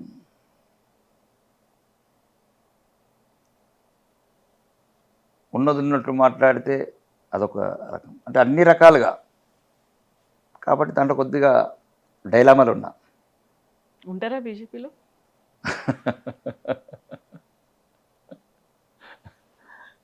బీజేపీ నా తల్లి అండి, బీజేపీ నా తల్లి. నాకు తల్లి లేదు, నా తల్లి బీజేపీ. ఆ కమలమే నన్ను ఇంత గౌరవప్రదమైన ఈరోజు మీరు ఇంటర్వ్యూ చేయడానికి, ఈరోజు తెలంగాణ వ్యాప్తంగా పైడి రాకేష్ రెడ్డి ఒక ఫైర్ బ్రాండ్ అని ఏమొచ్చిందంటే నా తల్లి కారణం. నాకు నిజంగా కూడా తల్లి లేదు, నేను పుట్టిన 1 ఇయర్గా చనిపోయింది. నా తల్లి బీజేపీ. నా తల్లి రుణం తీసుకుంటాను ఇప్పటికీ. ఎందుకంటే ఇది నా గెలుపు కాదు, నా తల్లి గెలుపు. 3 నెలల బిడ్డని 30,000 ఓటుతో గెలిపించింది ఆ కమలం. కాబట్టి చూద్దాం భవిష్యత్తు. లోపలేదో ఇలా బర్స్ట్ అవుతున్నట్టు ఉంది, దాన్ని కొంచెం అణుచుకుంటున్నట్టున్నారు. ఒక్కసారి ఎప్పుడో ఒకసారి ఇట్లా పేలిపోయినట్టుగా ఒక సిచ్యువేషన్. అది ఎలక్షన్స్ ముందే బయటపడుతుందా? ఇప్పుడు అయితే కొంచెం ఏదైనా అసమ్మతి ఉందో, మీకు అసంతృప్తి ఉందో, దాన్ని ఏమైనా పాసిఫై చేసి ముందుకు తీసుకెళ్లడం, కూర్చోబెట్టి మాట్లాడడం, ఇట్లాంటివన్నీ ఉంటాయి కదా. అదే కరెక్ట్గా ఎలక్షన్స్ టైం అయింది అనుకోండి, అప్పుడు అది నెగిటివ్ ఇంపాక్ట్ ఇవన్నీ కూడా చూపించవచ్చు కదా. నెగిటివ్ పాజిటివ్లతో నేను లైఫ్ని లీడ్ చేయలేవు కవిత. దారి ఒకసారి ఆయుధం పట్టిన తర్వాత తనవాడేవాడు పరాయవాడు యుద్ధం చేయలేవు. యుద్ధం అంటూ మొదలు పెడితే కరవాలని తీసినామంటే రక్తం చూడాల్సింది. ఎవడు నావాడు, ఎవడు నీవాడు ఉండడు రాజకీయ క్షేత్రంలో. కృష్ణుడు గీతాసారమే అది. అర్జునుడు యుద్ధం చేయమంటే ఒకటే చెప్పిండు, అర్జున నువ్వెంతమంది ఉన్నా అధర్మం వైపు ఎవడు ఉంటే వన్ లేపే అన్నాడు. ఒకసారి కరవాలని తీసినాం, అది ప్రజాస్వామ్యయుతంగా చెప్తున్నాను. అంటే చెప్పటం మీకు కొద్దిగా కరెక్ట్ క్లిక్ అవుతుంది మీ వ్యూవర్స్కి అని చెప్తున్నాను. చాలామంది రాజులు కత్తి తీసిన తర్వాత దాని రక్తం టచ్ చేసి మళ్ళీ లోపల పెట్టేవాళ్ళు. ఇంకా నా జీవితం ఇంకా బయటికి కరవాలని తీశాను. ఇది ఆ కరవాలం ఎవరి మీద పెట్టిండ్రు? రాష్ట్ర అధ్యక్షుడి మీదే గురి చేసి నేను చాలా, మీరు మా పార్టీలో చాలామంది నన్ను మొత్తం మా పార్టీలో 8 మంది ఎంపీలు 8 మంది చాలా లైక్ చేస్తారు. నాకు అట్లాంటివి లేవండి, నాకు అంత పదవి వ్యామోహం కూడా లేదు. ఏదో చెయ్యాలని ఉంది, పేదలకు ఏదో చెయ్యాలి, సామాన్యులకు. ఇప్పుడు మొన్న ఊరు వెళ్ళాను బస్ యాత్రలో. మల్లాపూర్ పక్కన ఏదో ఉంది, ఖానాపూర్ ఏదో సమ్ విలేజ్, ఖానాపూర్. ఒక రైతు అంటున్నాడు, 40-50 రోజులైందయ్యా అన్నీ అవేంటారు మొలకలు వచ్చినాయి, పెడితే మాకు విషం ఎందుకు పెడుతున్నారయ్యా మీరు అంటున్నాడు ఒక రైతు. ఏం చేయలేమా? ఎందుకు తెలియదు ఈ దుర్మార్గులకు? పంట వేసినాడే ఎన్ని ఎకరాలు వేసిండ్రు, అంటే ఏదైనా ప్రభుత్వంలో ఎవడైనా రాష్ట్రమా? ఎందుకంటే ఇప్పుడు కేంద్రం సంబంధం లేదండి. ఇప్పుడు రాష్ట్రంలో ఉన్న 18 రాష్ట్రంలో ఉన్నాయండి. పక్కింటోటి సమస్య కేంద్ర బాధ్యత ఉన్నది, పక్కన పెట్టండి. కొంటామన్నది మనం కొందాము. ఎన్నో పథకాలు చేస్తున్నాం, అంటే ఏం చేయలేము. ఇప్పుడు ఉదాహరణకు ఒక స్కూళ్ళలో పోతుంది, బాత్రూమ్స్ ఉంటాయి, కోపం వస్తుంది. అదే అసెంబ్లీలో అప్పుడు మైక్ ఊగిపోతుంది. 15 సంవత్సరాల అమ్మాయికి బాత్రూమ్ ఎందుకు ఉంటుంది అని కోపం వస్తుంది.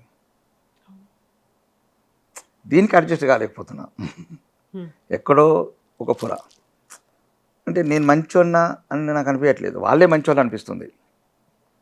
అంటే ఆ ఎమోషన్స్ దాటింటారు, నేను దాటలేకపోతున్నాను. ఇప్పుడు సింపుల్, నేను చెప్పాను పోయిన సంవత్సరం నేను 2 సంవత్సరాలు ఇచ్చాను, ప్రజెంటేషన్ ఇచ్చాను.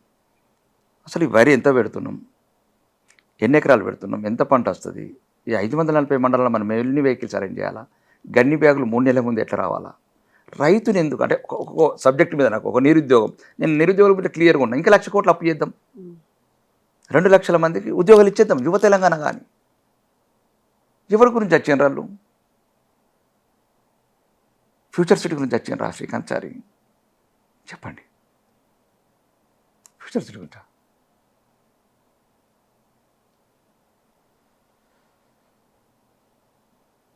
అంటే మనమేం చేయలేకపోతున్నాం. వాళ్ళకు ఉద్యోగాలు వస్తాయని కత్తులతో పోసుకున్నారు, వారు పెట్రోల్ పోసుకున్నారు. ఏమైపోయింది తెలంగాణ? మనమేం చేయలేకపోతున్నాం. వాళ్ళకు ఉద్యోగాలు వస్తాయని కత్తులతో పోసుకున్నారు, వారు పెట్రోల్ పోసుకున్నారు. ఏమైపోయింది తెలంగాణ? 1,00,000 కోట్లు ఈరోజు మీరు ల్యాండ్ 8 ఎకరాలు 200 కోట్లకి, ఈ డబ్బులంతా ఎట్టిపోతున్నాయి. ఇప్పుడు యువకులకు న్యాయం చేస్తలేరు, ఎవరికి న్యాయం చేస్తే ఒక ఆవేదన, అంటే సెట్గానేమో వ్యవస్థకు అనే బాధ. ఎమ్మెల్యే అయినా నేనేం చేయలేకపోతున్నా ఆవేదన అంతే. దానికి ఎవరు సహకరించట్లేదు అనిపిస్తుంది మీకు? యాదిరెడ్డి ఎవరి గురించి పెట్టుకున్నాడు అనిపిస్తుంది. మోకీల ఫామ్ హౌస్ల గురించా, మొయినాబాద్ ఫామ్ హౌస్ల గురించా, కనీసం అసలు తెలంగాణ ఎందుకు ఏర్పరచుకున్నాం? ఎవరో ఏదో వస్తుందని చావలేదండి, ఉద్యోగాలు వస్తాయని చచ్చారు మేజర్ యువత. అసలు మరి ఏదో మళ్ళీ మోసపూరిత ప్రకటనలు అదే ఇదంటారు, కుటుంబాలలో ఉద్యోగాలు ఇచ్చుకుంటారు, కుటుంబాలలో పదవులు ఇచ్చుకుంటారు తప్ప. నేను ఒక ఫోకస్ విజన్ ఉండాలి, పార్టీలకు అతీతంగా చెప్తున్నది. ఇప్పటికీ ఒక్కొక్క మంత్రి దగ్గర 50 సార్లు వెళ్ళాను, న్యాయం జరగదు. మీరు కావాలంటే వీడియోలు చూడండి, అసెంబ్లీ చెప్పిన సిగరెట్ తిరిగి తిరిగి తిరిగి తిరిగి కాళ్ళు నొప్పి పెడుతున్నాయి. ఏం కాదు, మార్చలేరా? ఒక ఎమ్మెల్యే అయ్యుండి మీరే ఆ మాట అంటున్నారు అంటే కాదా, జరగదా? ఏం జరుగుతుంది చెప్తున్నాం కదా. ఇప్పుడు పోతారు సింపుల్గా ఒక ఎక్కడ దగ్గరికి వెళ్తామని, జనరల్గా ఎక్కువ మట్టుకి పేదలు ఎక్కడెక్కడ ఉంటే అక్కడే చదువుతున్నారు. అది ఏమిటారు, మిడ్ డే మీల్స్ ఉంటాయి, దానికి డబ్బులు రావంటారు. ఆ పిల్లలకు పెట్టేదే పల్చడి చారు, కారపు చారు, దానికి డబ్బులు ఇయ్యరు. వీళ్ళకి హెలికాప్టర్లకు మంత్రులకి, అంటే కొన్ని ఒక డిఫరెంట్ ఉన్నది వ్యవస్థ. మీరు ఇప్పటిదాకా ఒక అగ్రెసివ్గా ఉండేవాళ్ళు, ఫైర్ బ్రాండ్గా ఉండేవాళ్ళు, మీలో ఒక బయటికి కనిపించినటువంటి ఈ కోణం ఇంత సెన్సిటివ్గా ఇట్లా ఉంటారా? అసలు ఇంత ఎమోషనల్ అవుతారా? I'm Singh you for the first time, ఇట్లా మీరు కనిపించడం వెరీ ఫస్ట్ టైం. కళ్ళలో ఆ చెమ్మ కూడా కనిపిస్తున్నట్టుంది, ఎందుకట్లా? నేనేమంటున్నానంటే ఏం చేయలేకపోతున్నాం, ఏం చెయ్యలేమేమో, ఇంకా మోసం చేసుకుంటే ఎందుకు ఉండాలి ఈ వ్యవస్థలో. ఇప్పుడు మీరు ఒక బాధ్యతమైన పదవి ఉన్నప్పుడు ఏం చేయలేకపోతున్నాం. ఒక్కొక్క మంత్రి దగ్గరికి 25 సార్లు తిరిగాను 2.5 years నుంచి. ఫైనాన్స్ మంత్రి దగ్గర 50 సార్లు తిరిగాను. సీతక్క దగ్గరికి 30 సార్లు తిరిగాను. సింగిల్ రూపీ కేంద్రం ఇవ్వట్లేదు అనేదే కదా అది వేరే సబ్జెక్ట్ అండి. నా బడ్జెట్ అడుగుతున్నా, నేను ఆర్మూర్ శాసనసభ్యుడిని. కొద్దిగా వ్యక్తిగతం పక్కన పెట్టి సమస్యలు కూడా ఎందుకు ఫ్యూచర్ సిటీ అసెంబ్లీ అడిగాను. మీ రియల్ ఎస్టేట్ల గురించి విద్యార్థులకు ఉద్యోగాలు లేవు. ఒక గ్రామీణ ప్రాంతాలలో మౌలిక వస్తుంది. గ్రామ పంచాయతీలు లేవు, ఏమంటారు సబ్ హెల్త్ సెంటర్స్ లేవు, మహిళా భవనాలు ఈ మధ్యలో కడుతున్నారు. అడుగడుగున అవినీతి చూస్తున్నాం కదా. 100 కోట్లు ఒక్కొక్కడు ఓపెన్ చేస్తే 100 కోట్లు, 2000 కోట్లు, 500 కోట్లు. ఇదే యువతనేమో 5 రూపాయలకు అదేదో ఈ మధ్య నిద్ర మా పేరు మార్చారు, మహాలక్ష్మి ఏమంటుంది ఎంసీహెచ్ పెడుతుంది కదండి, ఆ 5 రూపీస్ మిల్స్, అన్నపూర్ణ మిల్స్. వీడికేమో 100 కోట్ల అవినీతి, వీడికి 5 రూపాయల మిల్స్. చదువుకున్నోడు, పీజీలు చేసినోడు, దీన్ని ఎట్లా బ్యాలెన్స్ చేయలేకపోతే కొద్ది గొప్ప చేయొచ్చు కదా. ఇప్పుడు భవిష్యత్ తరాలకు మనకి రావాల్సిన ల్యాండ్స్ ఉన్నాయి, అమ్ముకుంటున్నాం 100 కోట్లు. మరి ఆ డబ్బాను యువతకు కేటాయిస్తాం. అది భవిష్యత్ తరాలు ఆస్తాయి కదా. ఇప్పుడు 1956 నుంచి ప్రతి ముఖ్యమంత్రి అట్లా అనుకుంటే ఇప్పుడు భూములు ఉండేవి కావు కదా. కాబట్టి మొత్తం ఒక రకంగా భూమ్రమైంది వ్యవస్థ.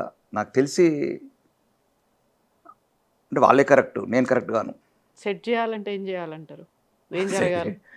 సెట్ చేయాలంటే ఏమవుతుంది, ఆ సెట్ చేసేటోళ్ళు చేయాలా పెద్దవాళ్ళు. ఇప్పుడు ఎవరైనా అంటే రాష్ట్రం వరకు చెప్తున్నాను, ఈ రాష్ట్రంలోనే ఎవరైనా సరే చెడ్డ వాళ్ళని కాదు, కానీ ఎక్కడ వీళ్ళ విజన్ ఎవరిస్తున్నారు? అవినీతి అధికారులు. ఏ ప్రభుత్వం వాళ్ళే ఉంటారు. బీజేపీ వస్తే ఇదంతా సెట్ అయిపోతుంది. మొత్తం కాకపోవచ్చు, కొంత మార్చచ్చు.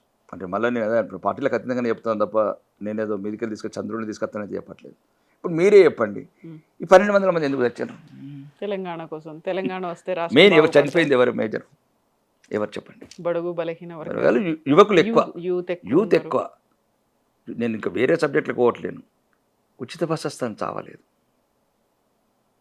ఉద్యోగాలు వస్తాయని సచ్చిండ్రు. అవును, ఒకవేళ మీరు ఇవ్వాలనుకుంటే మహిళలకు ఉచిత విద్య ఇవ్వండి కార్పొరేట్ హాస్పిటల్లో, ఉచిత వైద్యం ఇవ్వండి కార్పొరేట్ హాస్పిటల్లో. ఒకవేళ మీకు మహిళల మీద ఇంత ఇంపార్టెంట్ ఉంటే 10 రూపాయలు ఉచిత బస్సు ఎందుకు ఎక్కిస్తారు వాళ్ళని? ఇప్పుడు మీకు మహిళలే ఇంపార్టెంట్ అనుకున్నప్పుడు ఆ మహిళలకు మంచి కార్పొరేట్ వైద్యం ఇవ్వండి. అదేమంటారు యశోదను అపోలో ఉన్నాయి అనుకుంటే అలా ఫ్రీ ఇవ్వండి మహిళలకు. అంటే నేను అనేది ఏంటంటే చౌకబారు, మోసపూరితం. ప్రజలు కూడా దానికే కొద్దిగా ఇక మనం చెప్పలేము, అంటే ఒక రకమైన విచారాలు మనం ఏదో పెద్ద మంచి వాళ్ళ కిందకి వస్తుంది. బట్ ఇవే హామీల్ని బీజేపీ కూడా ఇవ్వాలి కదా రాష్ట్రంలో ప్రభుత్వం ఏర్పాటు చేయాలంటే. అది నాకు మళ్ళీ నా పరిధిలో లేని అంశం. అది కేంద్ర పార్టీ రాష్ట్ర పార్టీ తీసుకునే నిర్ణయాలు. అంటే నాకు వ్యక్తిగతంగా ఏమనిపిస్తుంది అంటే ఇప్పుడు ఒక బాధ అనిపిస్తుంది. 94,000 కోట్ల కాళేశ్వరం కట్టి 2 నుంచి నీళ్ళు లేవు, 1,000 కోట్లు వడ్డీ కడుతాం. ఒకటి 94,000 కోట్లు, నెలకు 6,000 కోట్ల వడ్డీ, చుక్క నీరు రాదు, కూలిపోతే ఎవరి మీద చర్యలు ఉన్నాయి. అవినీతి చేసిన ఇళ్ళల్లో, అధికారుల ఇళ్ళల్లో 1,000 కోట్లు దొరుకుతాయి. రాజకీయ నాయకుల ఆస్తులు విదేశీ బ్యాంకులలో ఉంటాయి. ఎలా ఈ అమాయక ప్రజలు ఎన్నో ఎట్లా చేస్తారు? మీరే 94,000 కోట్లు, నాట్ స్మాల్ మనీ. వీటి గురించి బీజేపీ పోరాడట్లేదా? ఎంతవరకు ఉదాహరణకు ఇప్పుడు ఒక సింపుల్ చెప్తున్నాను, రైతు బంధు స్కీమ్ అనేది ప్రభుత్వ నిర్ణయం, అది పక్కన పెట్టండి. పెట్టుబడి సాయం అంటే ఒక చూడాలి, దీని మీద యువత కాక్రోచ్ అనుకుంటా పార్కులలో కావద్దు, ఇది కూడా చూడాలి. జీవో నెంబర్ 239 అనుకుంటాను, మాకు అసెంబ్లీలో చర్చ జరిగింది. దాంట్లో క్లియర్గా ఉంది, ఇది పెట్టుబడి సాయం మాత్రమే.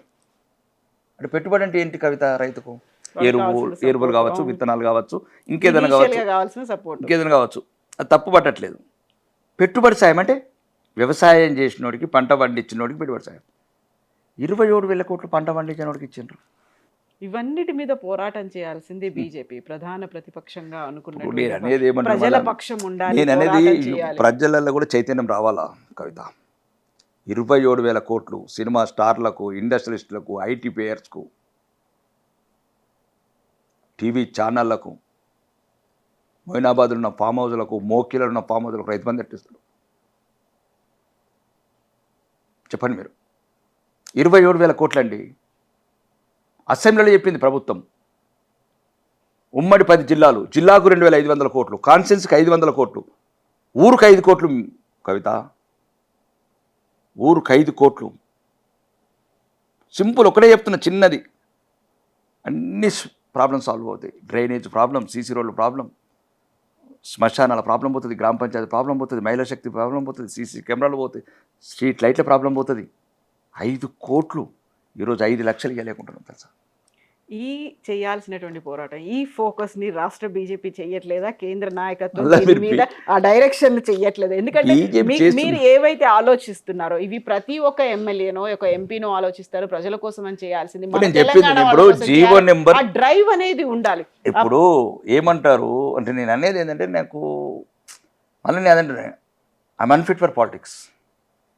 మిమ్మల్ని ఎమ్మెల్యేగా అంటే చేస్తారని నేనేమంటున్నా భావించారు, అంటే, ఇప్పుడు నమ్మకం మీకు పెట్టుకున్నారు. నేను ఒకటి ఏం చెప్తున్నా అంటే, గౌరవనీయ ముఖ్యమంత్రి గారు అసెంబ్లీ చెప్తారు 8,500 కోట్లు యాదాద్రి పవర్ ప్రాజెక్టులో అవినీతి అయిందంటారు. ఓన్లీ చర్యలు ఉన్నాయి, అసెంబ్లీలో చెప్తారు. మొన్న ఏదో ఒక చిన్న క్వారీల గురించి డిస్కషన్ అయితే హరీష్ రావు గారు బ్రదర్ ఉండి 100 కోట్లు ఆయన చెప్తారు సీఎం గారు వల్ల. నేను బయట చెప్తే వేరు రాజకీయ ప్రసంగం, అసెంబ్లీలో కానీ ఎవరు అందరూ ఒకటే. నేనేమంటున్నానంటే, నేను అంత పెద్ద డెప్త్గా పోవట్లేదు. ఇంకా చిన్న చిన్న అయినా కంట్రోల్ చేయండి, కొద్దిగా గ్రామీణ ప్రాంతాలు మంచి చేయండి, విద్యార్థులకు ఉద్యోగాలు ఇవ్వండి. 60 ఏళ్ళకి ఎక్స్టెన్షన్ ఎందుకు కవిత? వాడికి షుగరు, బీపీ, కండ్లు కానరావు, వాళ్ళు కూడా అద్దంటారు. మాకు ఎక్స్టెన్షన్ అద్దం అంటున్నారు, 58 నుంచి మాకు అద్దంటారు. వాళ్ళు కూడా 35 సంవత్సరాలు సర్వీస్ చేస్తున్నారు కవిత. అంతో ఇంతో ఇల్లు, ఇంత పొలము, ఇంత బిడ్డలకు చదువులు, పెళ్ళిళ్ళు అన్నీ అయిపోతున్నాయి 35 ఏళ్ళల్లో. బద్దనంగా ఎక్స్టెన్షన్ చేస్తున్నారు. మరి ఎట్లా యువత? ఇప్పుడు షుగరు, బీపీ, వయసు ఉండదు, ఓపిక ఉండదు, ఆ టైంలో ఇంట్రెస్ట్ కూడా ఉండదు. అన్నీ సంపూర్ణంగా కూడినప్పుడు ఇంక ఇంట్రెస్ట్ కూడా ఉండవు కొన్ని. వాళ్ళని ఎక్స్టెన్షన్ చేసి ఒకడు 61 అంటాడు, ఒకడు 62 అంటాడు. ఎవడు అసలు వీడు ఎందుకు అంటున్నారు? సమాజం మీద ఏం సురా ఉంది? ఇప్పుడు యువకులేమో ముసలి వాళ్ళు అవుతున్నారు, రక్తం అమ్ముకుంటున్నారు, కిడ్నీలు అమ్ముకుంటున్నారు. నెక్స్ట్ టైం మీరు బీజేపీ నుంచి ఆర్మూర్ నుంచే కంటెస్ట్ చేస్తుండ్రా? పార్టీ నిర్ణయం అది. మీరు వ్యక్తిగతంగా, నేను అనేది మిమ్మల్ని, పార్టీ సీట్ పైడి రాకేష్ రెడ్డి గారు, మీరు నేను రాజకీయాలకు అన్ఫిట్ అని మీరు ఒక ఎమోషనల్ అవుతున్నటువంటి ఈ సిచ్యువేషన్లో ఒక 2.5 ఏళ్ల తర్వాత మళ్ళీ ఎలక్షన్స్ ఏమవుతుందో అప్పటికి ఏమవుతుందో అంటే నేను అనే ఉద్దేశం కాదు. కొన్ని చిన్న చిన్నవి కూడా పాయింట్ చెప్పినా కానీ పట్టించుకోలేదు. వ్యవస్థలో ఉన్నటువంటి లోపాలు వాటిని సెట్ చేయడానికి ఇప్పుడు నేను ఇవన్నీ ప్రజెంటేషన్ ఇస్తున్నా, ప్రభుత్వ మంత్రులకు కూడా చెప్తున్నాను. ఈ రైతుల సమస్యలు కావచ్చు, ఇవన్నీ నాకు కొద్దిగా అవగాహన ఉంది. నేను చెప్పాను, పోయిన సంవత్సరం చెప్పాను, ప్రజెంటేషన్ ఇచ్చాను. మన సివిల్ సప్లైస్ కమిషనర్ చౌహాన్ గారికి ఇచ్చాను.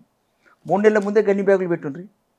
500 మనకు రాజకీయ సభలు పెట్టుకుంటే వేలాది బస్సులు తెచ్చుకుంటాం, ముఖ్యమంత్రులు, ప్రధానమంత్రి, ఇంత ఆర్గనైజింగ్ చేస్తాం, బోర్డులను ఏర్పాట్లు చేస్తాం. మరి మొక్క పెట్టిన రోజే మనకు పంట ఎప్పుడు వస్తుందో తెలుస్తుంది, ఎంత వస్తుందో తెలుస్తుంది.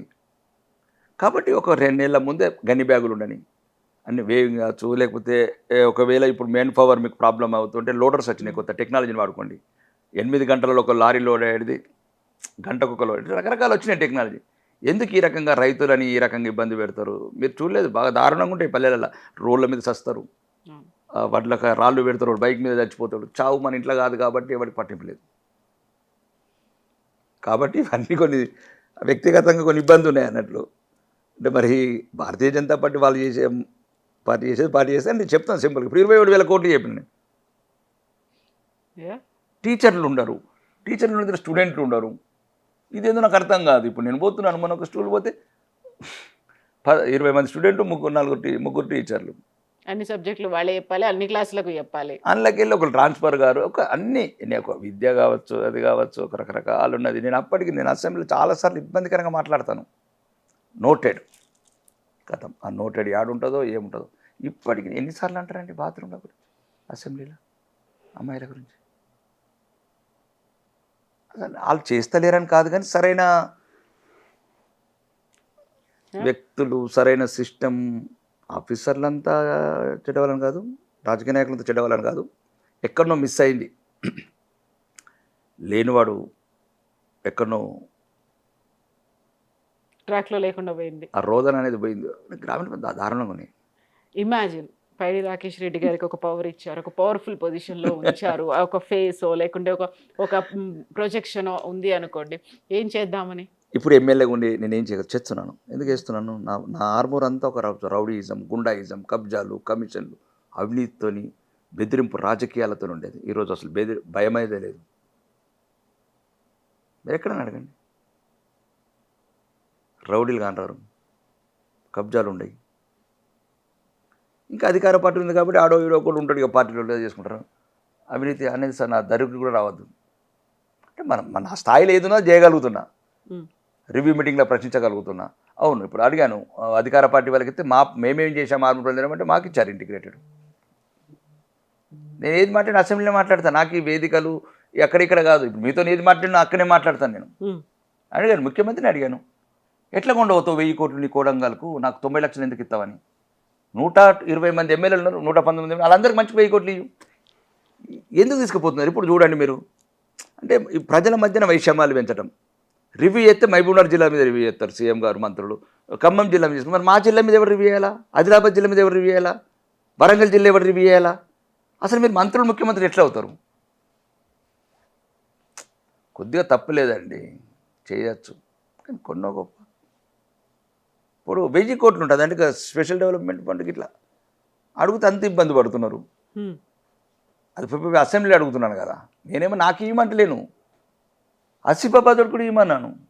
పెద్దపల్లి వాళ్ళేమని చేశారు, వాళ్ళు మీకు ఎక్సైజ్ ఆదాయం కడుతున్నారు, వాళ్ళు మీకు ఆర్టీఏ ట్యాక్స్ కడుతున్నారు, వాళ్ళు రిజిస్ట్రేషన్ ట్యాక్స్ కడుతున్నారు, అంత ఉన్నది కదా.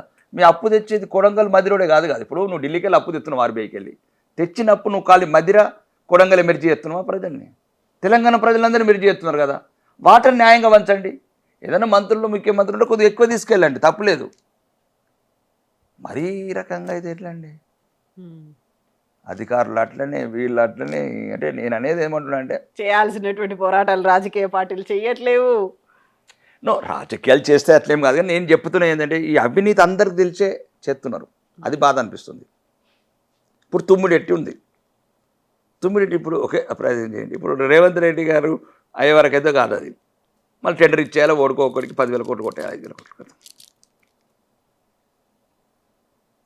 అంటే నేను అనేది ఏంటంటే ఏదో ఒకటి గ్రామీణ ప్రాంతాలల్లో మౌలిక వసతులు ఏం అడుగుతారండి వాళ్ళు? సీసీ రోడ్లు. ఇప్పుడు నేను చెప్తాను, పోయిన సంవత్సరం సీసీ రోడ్లో బిల్లు రాలేదు, బాత్రూమ్ బిల్లు రాలేదు, కాంట్రాక్టర్లు అసలు దగ్గర కూడా వస్తలేరు.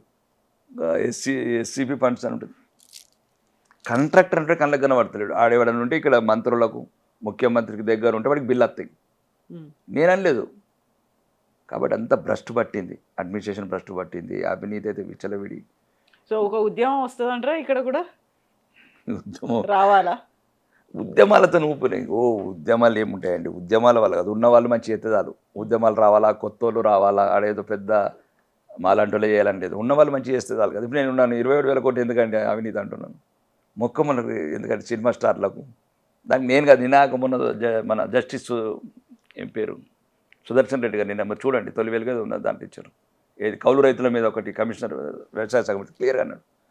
ఆయన అప్పుడున్న కలెక్టర్ని పిలిచాడట ఇంటికి, నాకెందుకు రైతు బంధు, నేను సుప్రీంకోర్టు మాజీ జడ్జిని, నాకు సుప్రీంకోర్టు నుంచి పెన్షన్ వస్తుంది, నాకు భూమి ఉంది, ఇల్లు, నాకెందుకు? అబ్బాయిని అడిగేటి 27,000 కోట్లు, ఇట్లాంటి 2 లక్షల కోట్లు కొట్టేస్తున్నారు. కాబట్టి ఇవి ఇంత అవినీతి లేకుండా ఎక్కడో కొద్దిగా మొత్తానికి అది మార్చలేము. ఇట్లాంటివన్నీ కన్నులకు కనబడే అవినీతిని కంట్రోల్ చేసి కొద్దిగా తెలంగాణలో యువత, మహిళలకు, రైతులకు ఉపయోగపడే రైతులను ఇప్పుడు గ్రామాలలో సామూహిక కల్లాలు, dry warehouses, paddy cleaners, లేకపోతే లోడర్స్, ఇట్లా ఏదైతే ఇన్స్ట్రుమెంట్స్ వచ్చినాయో కొత్తవి రైతులకు కొద్దిగా సౌకర్యవంతంగా చేద్దామని. ఇట్లా ఇప్పుడు టార్గెట్ తెలంగాణ కాబట్టి అధిష్టానానికి చెప్తారా ఇవన్నీ నా డిమాండ్లే కాదు, ఇది అవసరాలు, ఇవన్నీ వీటి మీద ఫోకస్ పెట్టండి అనే మాట చెప్తారా? అవును, ఇంతకుముందు చెప్పాను నేను, ఇంతకుముందు మేనిఫెస్టోలో నేను గల్పాల్సి నేనే పెట్టించాను. ఇప్పుడు మీకు ఏదైతే ఆవేదన ఉందో, నాకు తెలిసి నేను చెప్తాను కవిత, వాళ్ళు వినాలని ఏమున్నది, అందుకోసం నా వ్యక్తిగత ఆవేదన. ఆ పార్టీలో మీరున్నారు, మీకంటూ ఒక ఆవేదన ఉంది, ఒక ఆలోచన ఉంది, అవసరాలు ఉన్నాయి. ఇప్పుడు వారు రియల్ ఎస్టేట్ గురించి ఫ్యూచర్ సీట్లు, మూసీలు చెప్పినరా, ఈ మూసీ క్లీనింగ్ గురించి వచ్చినరా, పిల్లల ఉద్యోగాల గురించి, నిధులు నియామకాలు ఏంది, ఇదంతా అర్థం కాకుంటున్నది. అర్థం అంటే ప్రజలు కూడా మొత్తం మర్చిపోయారు. ఏ భావజాలంకి లేదు తెలంగాణ పుట్టింది, సెల్ఫిష్నెస్ పెరిగిపోయింది. అధికారులు మాకు ప్రమోషన్లు వస్తే చాలు. అంటే నేను అనే ఉద్దేశం ఏంటంటే భారతీయ జనతా పార్టీకి అప్పుడు నేను పార్టీలో యాక్టివ్గా ఉండి ఒకవేళ నా మాట చెప్పనేది చెప్తాను, ఇంటర్ లేకపోతే లేదు, కొన్ని అయితే చెప్పగలుగుతాను.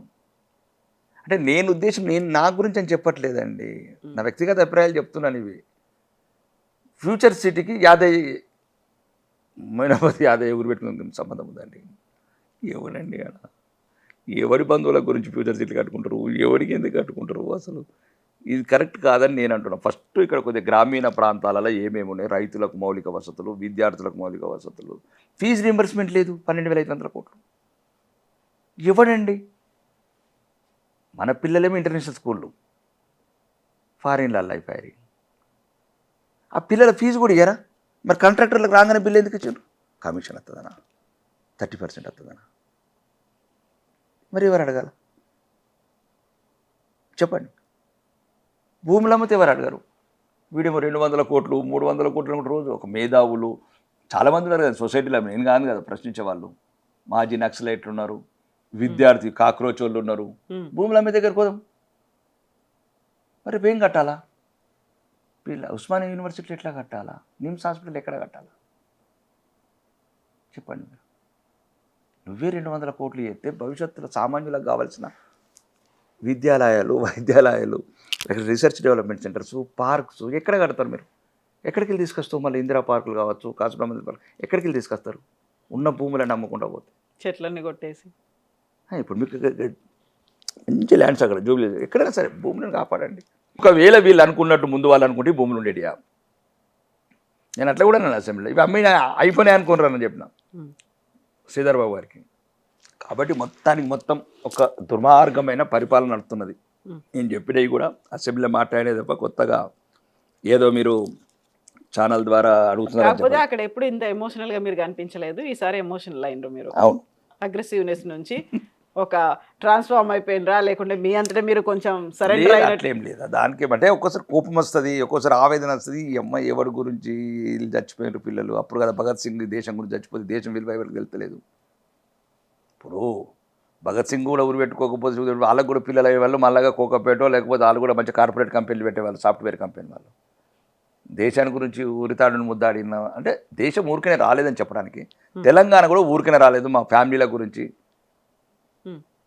మా రియల్ ఎస్టేట్ ప్రాజెక్టుల గురించి రాలేదు కదా తెలంగాణ.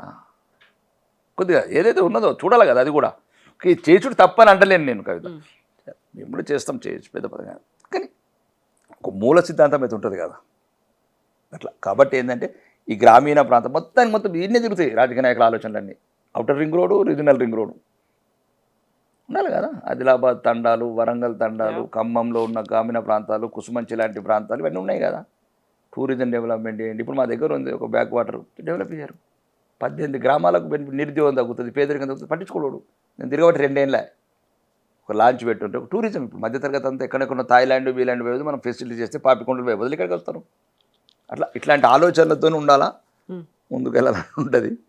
సాధ్యమైనంత వరకు చేస్తాం. ఇంకా ప్రతిపక్షంలో ఉన్నాం కాబట్టి ఇంకా ప్రశ్నిస్తాము. ఇంకా 2.5 సంవత్సరాలు మీరు అన్నట్టు 2.5 అయిపోయింది, సగం గ్లాస్ వాటర్ అయిపోయింది, ఇంకా సగం గ్లాస్ ఉంది. ఉన్నంతలో చెడి వేయకుండా కూడా తెలిసి చివరికి చెడి వేయకపోతే అయిపోతుంది సమాజానికి. అని ఇంకా మంచి అయితే చేసేటట్టు కొడమడతలేము, చెడి వేయకపోతే చాలు అనే ఒక భావనతో ఉన్నా నేనైతే. మీ సిద్ధాంతాలు వీటన్నిటిని మీరు ఏదైతే భావిస్తున్నారో అట్లీస్ట్ మీరు అనుకున్నట్టుగా, మీరు కోరుకున్నట్టుగా మీ ప్రభుత్వం వచ్చిన తర్వాత వాటి కోసమైనా గళమెత్తండి, పోరాడండి. భవిష్యత్తు అనేది ఇంకా మన దేవుడు నిర్ణయించాల్సింది.